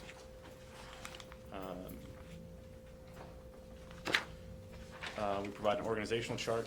And then on page 93, we're required to report on any advisory opinions issued by the commission, which we have not done any thus far. And then also to provide a summary of investigations. And since we have not had any investigations authorized yet, I have provided an example of a table of how we could identify those in the area of law that would apply, just as an example. And then page 94 is where we can insert those changes, or potential legislative changes. And then on page 95, I've also provided our staff internal review of our statutory obligations with a reference to the statute, the responsibility, and then a summary of how we believe we are in compliance with those. So I guess first, if there are any questions about the first three parts of the report, be happy to address those. Once we've answered any of those questions, there are a few items on the statutory responsibilities I'd just like to share and discuss with the commission. Okay, does the commission have any questions regarding the first portion of the report? Does that include the return? Pardon? Okay, I have on page 92. Okay. Why is the line for David different than the other staff people? I have him separated out because of his role as staff counsel, and he, as an additional duty, since he serves as the assistant administrator. So it's just separated out that way. Is that like a pay increase? He's paid appropriately for his classification. Okay, well, this was. Would he like to comment on Not publicly. That's a closed session thing. that? I thought we were doing everything publicly. Yeah, no, that's what I'm playing. No, my only question is, and this is good, we had an issue, we didn't have an issue in the days of the elections board because the staff counsel and the administrator was a lawyer, and then the GAB required to be a lawyer. And so, if you guys disagree, I guess I just wanna know how if there's a disagreement or there's a legal issue, that make sure that it can get to us in some way, whether, in addition to your supervisory role. Does that make sense? Correct. That's been our practice thus far is, if David and I are not in agreement on a matter, it's something we would bring before the commission. And the chart, I think, appropriately suggests that Dave doesn't have direct supervisory responsibility for the staff. That's Brian's job. Correct. Oh, yeah, no, but I'm talking about David getting to us. Oh, Yeah. You want to draw another line there, that's all right. Well, I don't know, I understand what you did, the reason you did it this way is because of my point. Correct. That, yeah, David has kind of a separate function than the rest of the staff. Everybody comfortable with that? As long as we have the understanding that you do have a disagreement, that it does come back. On a legal issue. On a legal issue, that's right. Yeah, Correct. yeah, that's the only thing where there's, because you just, Well, you can put a footnote at the bottom, yeah, and I mean, if the organizational chart, if that would make you feel more comfortable. yeah, I well, believe- I believe this organizational chart is consistent with other like charts for agencies where there is legal counsel who sometimes is directly accountable to a commissioner board and not to necessarily an administrator in certain circumstances, correct? And his position description provided on page 89 kind of further details his role. Right, okay. Any other questions regarding the beginning portion of the annual report? Commissioner Davis. Where'd the mission statement on page 83 come from? Did you just write that ab initio, or is there some history for that, or? That was mostly revised from the mission statement that was under the GAB that we had to use as our template for submitting our budget. But the commission could decide to revise that at any point. I want to go beyond the question for some discussion. Is that okay now? That just seems way too highfalutin to me. Are you Frankly. going to be the one that's going to move? I really think our- Strike open and clean government, Mac? No, but I think that If we're gonna our strike that, mission then we is should all more go home. to properly perform our assigned duties under statute, assist people in, encourage compliance, assist compliance, disseminate information. The higher level mission is the legislature determines what they deem appropriate to pursue these other goals. And they're certainly obviously worthwhile goals, but I don't plan to spend my time here thinking about how to make government cleaner and more open as a general subject. I plan to try to address those by what the legislature's told us to do. So that's kind of like their mission, not our mission. Through the Plus it looks- administration of Wisconsin's campaign finance, lobbying, and ethics laws. So we are administering the laws. That's how I read it. So why don't we just say that? Our mission is to administer Wisconsin campaign finance, lobbying, and ethics law and disseminate information to the public. And strike out Wisconsin's tradition of clean and open government. No, we'll strike the words, not the Enhancing tradition. representative democracy. But that's my next complaint, another place. I question, I've heard it my whole life, but the last 20 years, I don't see that we're any particular ethical paragon compared to the other states. To be quite blunt, Can we quote you on? it's kind of like, yeah, you can quote me. Commissioner Dakota, were you saying that you believe that with the emphasis on through the administration is saying that we're supporting that effort? No, what I was saying is, our goal is through administration, we are supposed to be enforcing the campaign finance, lobbying, and ethics laws that the legislature developed. So, through the dissemination of information to the public. I, Somebody has to sign it.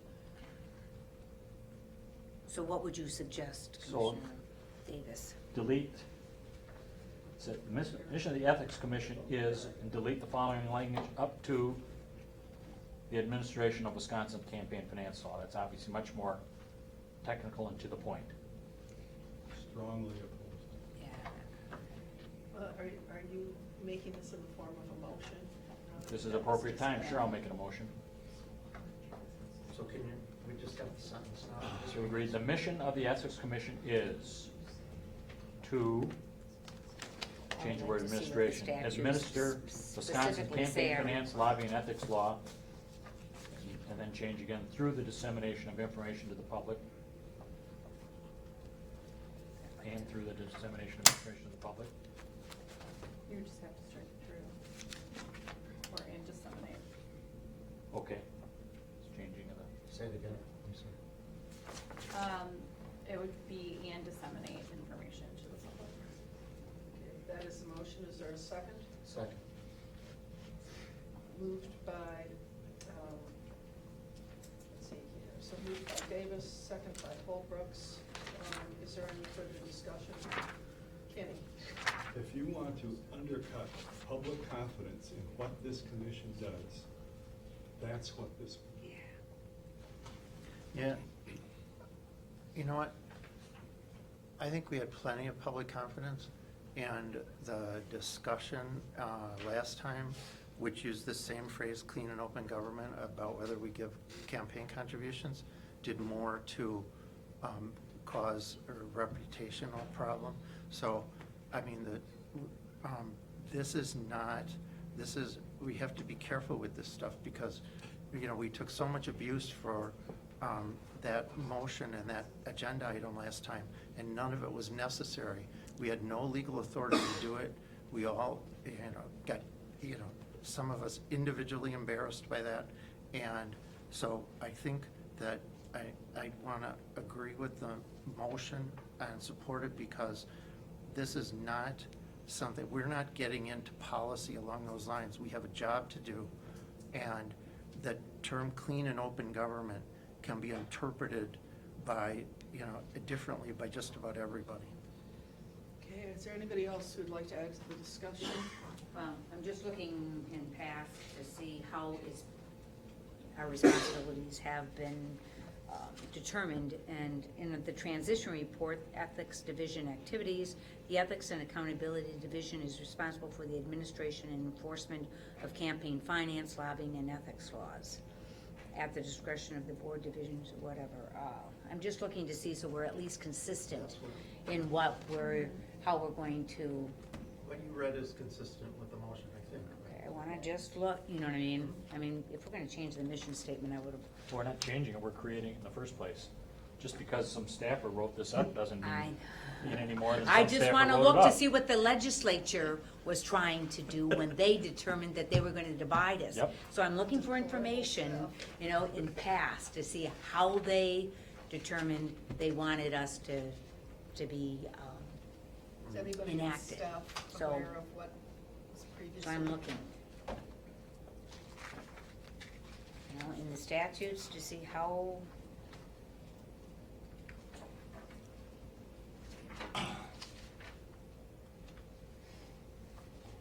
I mean, that's the kind of language that, a preamble of certain legislation or whatever, that's fine for the legislature to do that, but we have specific jobs. I'm just Yep. looking to see what they, I'm Yeah. just trying to look at his, when they established us.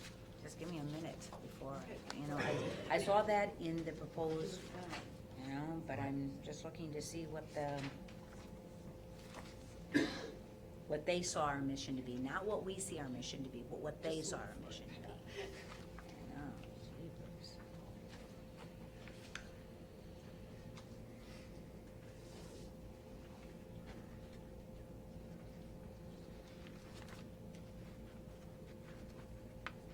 I can't seem to, I'd have to go Is there- back and look. Do we have? I have the transition report, that's the only thing I can find at this point.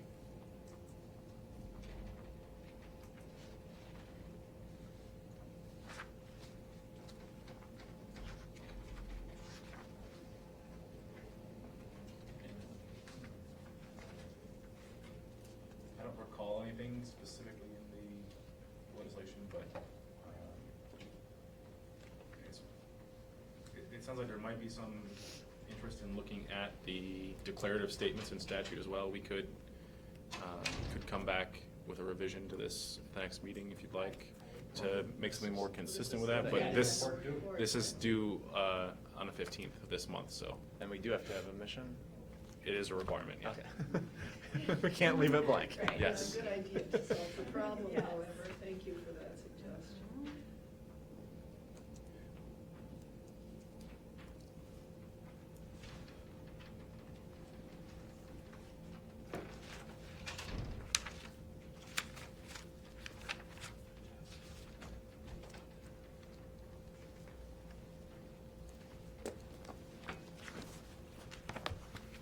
To me, it just sounds excessively elaborate, and I don't think that we are missing anything if we say that the mission of the Ethics Commission is to administer Wisconsin's campaign finance, lobbying, and ethics laws and disseminate information to the public. And that's our job.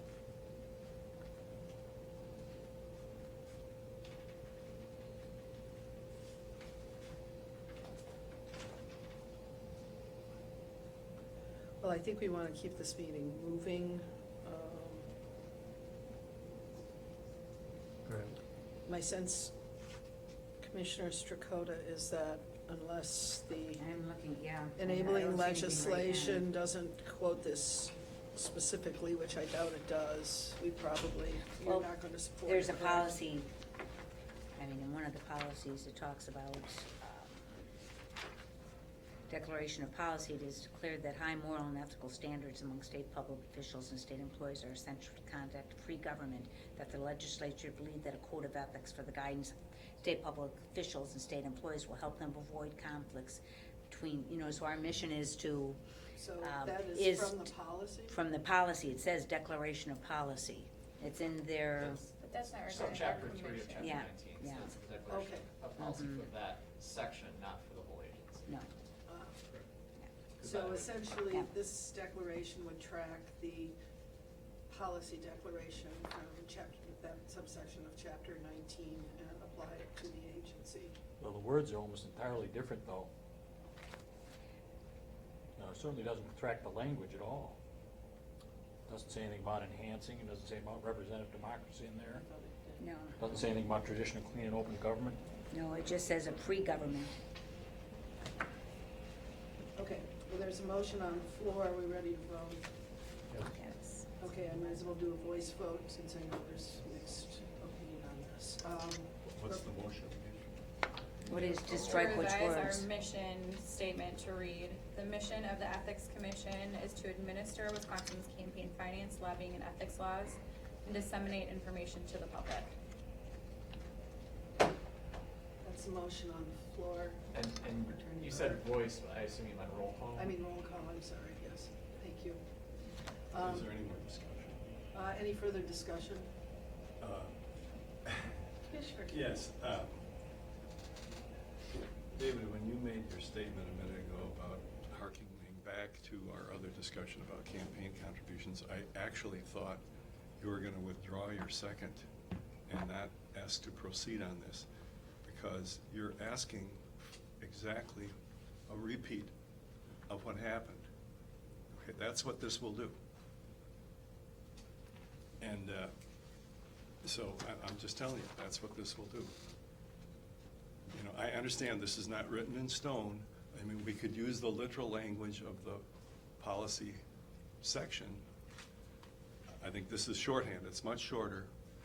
But I think it's an extremely important reference. And now that it's on the floor in this public meeting, I think it would be a horrible mistake to ask that language be stricken. Can you tell me what can you give me a definition for clean and open government? No, I mean, Well, then that's my point. the mission statement If you is, can't the define- mission statement If you can't is, define clean and open government, it well, shouldn't it's be kind of on. like pornography. I know it when I see it, okay? And I know the opposite, especially. Made fun of phrase the Supreme Court has ever used? Well, it's very useful sometimes, but Attorney General, please. this is it's aspirational. But it's if you want, aspirational. you're arguing for an undefined term in the mission statement. Did you No, vote? I don't, I mean, if, I don't really think it's an appropriate objection, Okay, I don't- because, Okay, I don't mean to cut you short, but I know they've just found something in language, so I'd like to just get that on the table before you complete your remarks, Judge.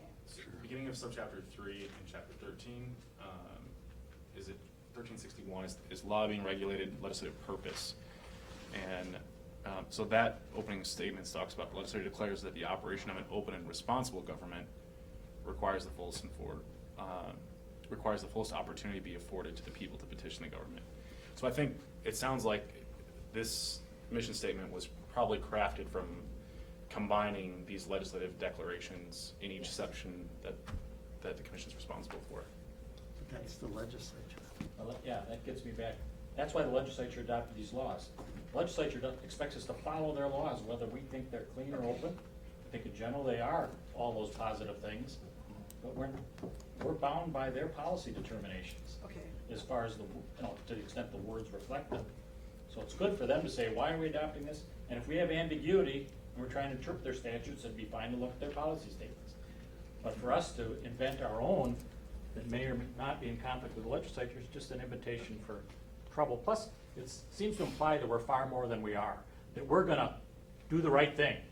That's not our job. Our job is to administer these laws and hope it's the right thing. And if it's not the right thing, tell the legislature to change the law. Okay, Commissioner Davis, I'm gonna go back to Commissioner Kinney, who I rudely interrupted, No, not in accordance with Robert's rules, I'm sure. I don't mind your interruption, but I would mind if we struck this. We're not just an agency for filing papers, for shuffling papers. There is a purpose to be served by all of this. It's an extremely important oversight role. This goes to the heart of it. And I just think that it would be folly to strike any reference to this important aspirational public purpose. Anybody else would like to speak on the motion? Hearing no further discussion, we'll do a roll call vote. Commissioner Strakota. No. Commissioner Davis. Aye. Commissioner McCallum. Aye. Commissioner Kinney. No. Commissioner, let's see here, where am I? I'm at, I'm sorry. Commissioner Hal Brooks. Aye. And Commissioner Lautenschlager votes no. That would be 3-3 vote, so the motion fails for lack of a 4-vote majority, is that correct? True. Okay. We then move on to, is there continued discussion regarding the annual report draft? I believe, Mr. Bell, you had some comments regarding the last section. So the review of statutory responsibilities begins on page 95 as part of the report. And there's a few that I wanted just to bring to the commission's attention. And if the commission would like to weigh in, provide any direction to staff, that would be helpful. On page 97, which is 3 of 16 of that appendix, the last two items in the table, I would say it's probably too late for this annual report, but we are well, for the first one, there's the discretion of the commission to include information about campaign finance reports in its annual report. If the commission has any interest in providing any direction that they would like to see provided in future annual reports, we can work to include that or provide a supplement to the legislature. And that relates somewhat to the last item on the page there, that from time to time we could publish special reports at the commission's direction. So, on the following page, the top of the page, there's a requirement to make available a list of delinquents for public inspection. We currently do not have a policy on how we plan to address that. I think the commission has a range of options, whether simply by looking at the campaign finance website to see who has filed and who hasn't. If they have not filed, they would be considered delinquent, or we could specifically publish a list of committees by type and who has not filed with reports.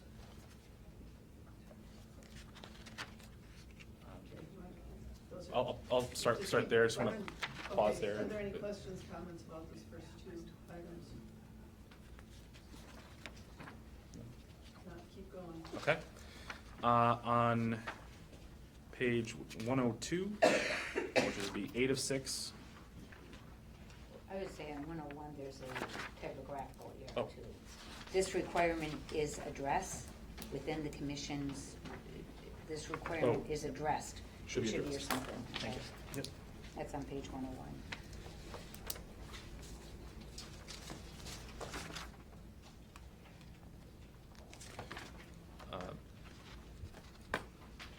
On page 102 is the second item there, just that the commission has not yet authorized the issuance of informal opinions, if you'd like to do so or not. That hasn't been a question that's come up with meetings with legislators, whether or not they can rely on the legal protection of an informal opinion or not. So that's something that they may decide to address on their own as well. It seems like the legislators I've talked to thus far appreciated being able to make a call at the last minute before an event occurred and ask for advice and have something in writing from the administrator to letting them know whether or not they could do something. Could I make a suggestion? Can we put that on the future agenda item again? Sure. The delegation of authority on the December meeting?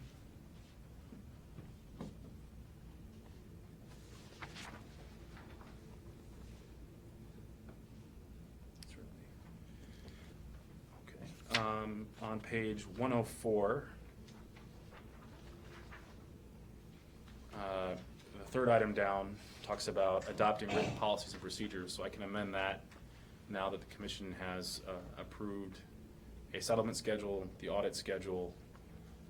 If there's any other policies as well that the commission chooses to adopt, we can include those in future reports. And we can also report those as they're approved. The sixth item down is there's a statutory requirement for commission staff to be nonpartisan. However, that is not defined in statute, what that requirement is. The legislative service agencies have a similar requirement, and should be in your blue folder should be some samples of some of the information gathered from those legislative service agencies and how they define that. So at some point, the commission may want to establish a policy perhaps consistent with those. I would, things I that would I've- ask that that be put on the December agenda also. Certainly. You know, because I was the one that asked you to look into what the other commissions do and And how the they other- define nonpartisan. Well, I think the legislative service agencies are a good parallel because they are nonpartisan and That's yet right. serving people of both parties.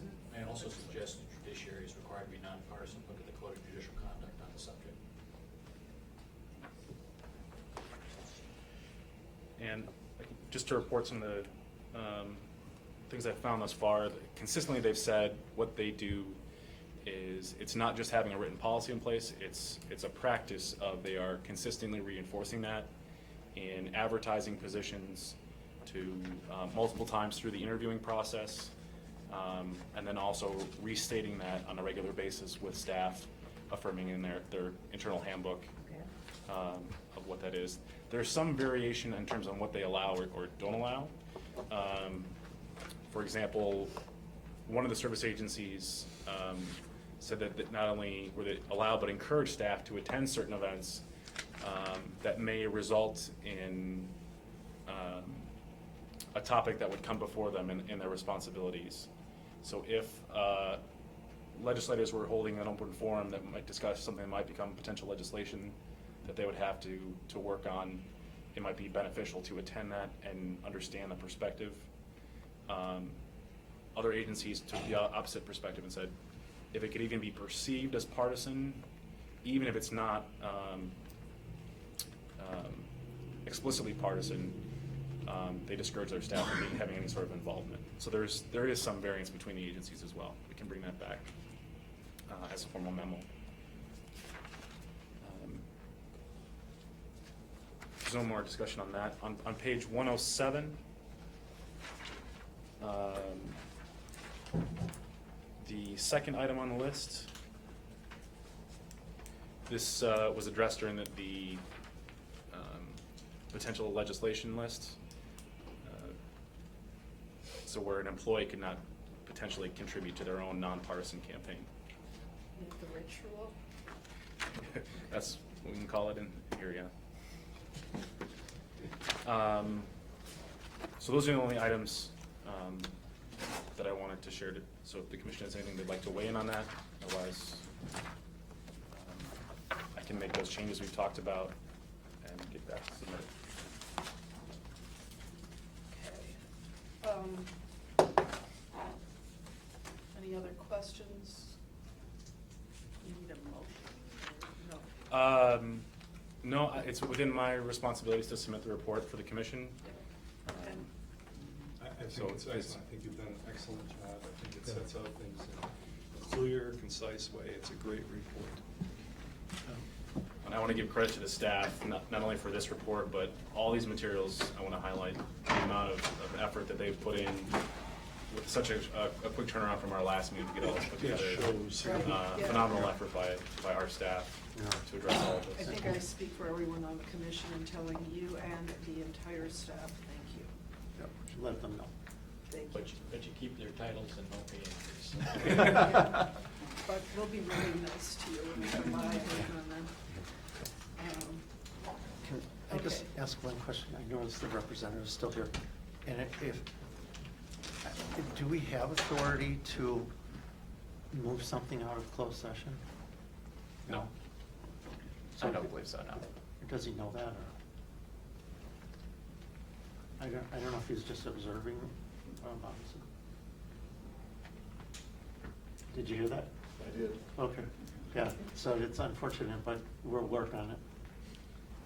Okay, moving on to N, the administrator's report. So this report is provided mostly for just a review, no action required. I'm happy to answer any questions about this. One update I do have is in terms of our agency website, the committee that approves projects did approve our project to design a new public-facing website.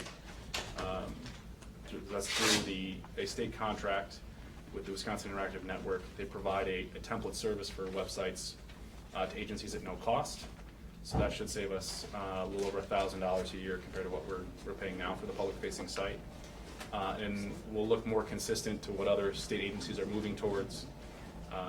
For example, the Office of the Commissioner of Insurance, Department of Veterans Affairs, DMV, all use that template for their site. Okay. The only other highlight I would make was in terms of our administration of contracts, Sunshine. We've moved that from its old site into a site now hosted on our webpage. So now we've created a simplified process for agencies to report the required information without duplicating their efforts to report other information that they're required to DOA. So we've had some questions that have come in from agencies about that, but generally the feedback I've heard is that the people responsible for the reporting are much happier with us trying to simplify the reporting requirements. So hopefully the legislature will take up that action item on the agenda to also remove that responsibility officially from our commission. Are there any questions of the administrator regarding his report? If not, you can move right on to COGO, is it? Correct. As a Yep. former member of NAG, I can't say everything, but it's another story. Okay, how was the conference?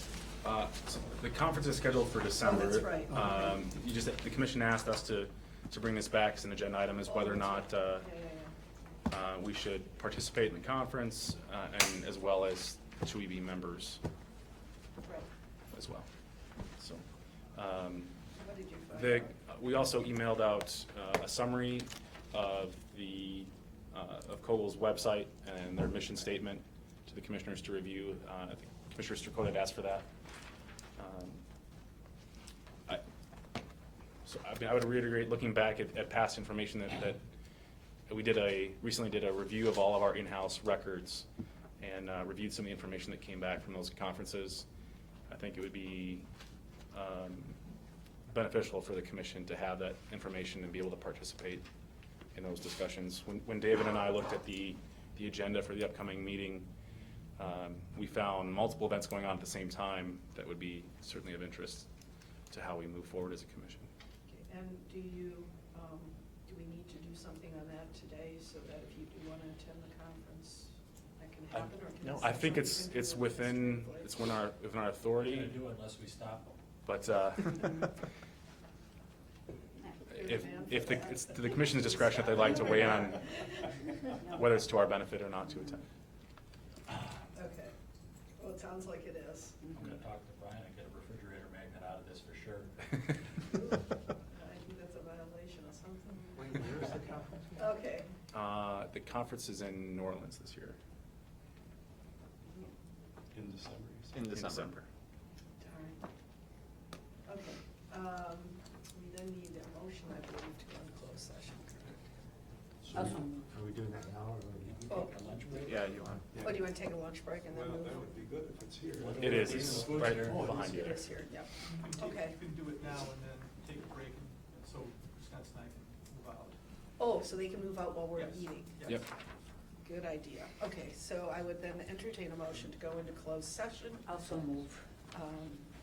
Or I'll move to go into closed session after we complete our lunch, half-hour lunch break. How's that? Second. Or you can move that, I Oh, mean, I is don't that? know, we could eat and talk, I don't know, maybe That's that's true, not too. polite. But I would rather do, Let's just- you know, okay. rather than, Well, I need to use the restroom. Okay, well, either way, there's a motion to go into closed session. And a second, motion by Strakotis, second by Kinney. All those in favor signify by saying aye. Aye. Aye, opposed? Okay, let's at least take 10 minutes to get assembled, whatever. We'll let Wisconsin out. Whatever else. Yeah, they take at least 15 minutes to break.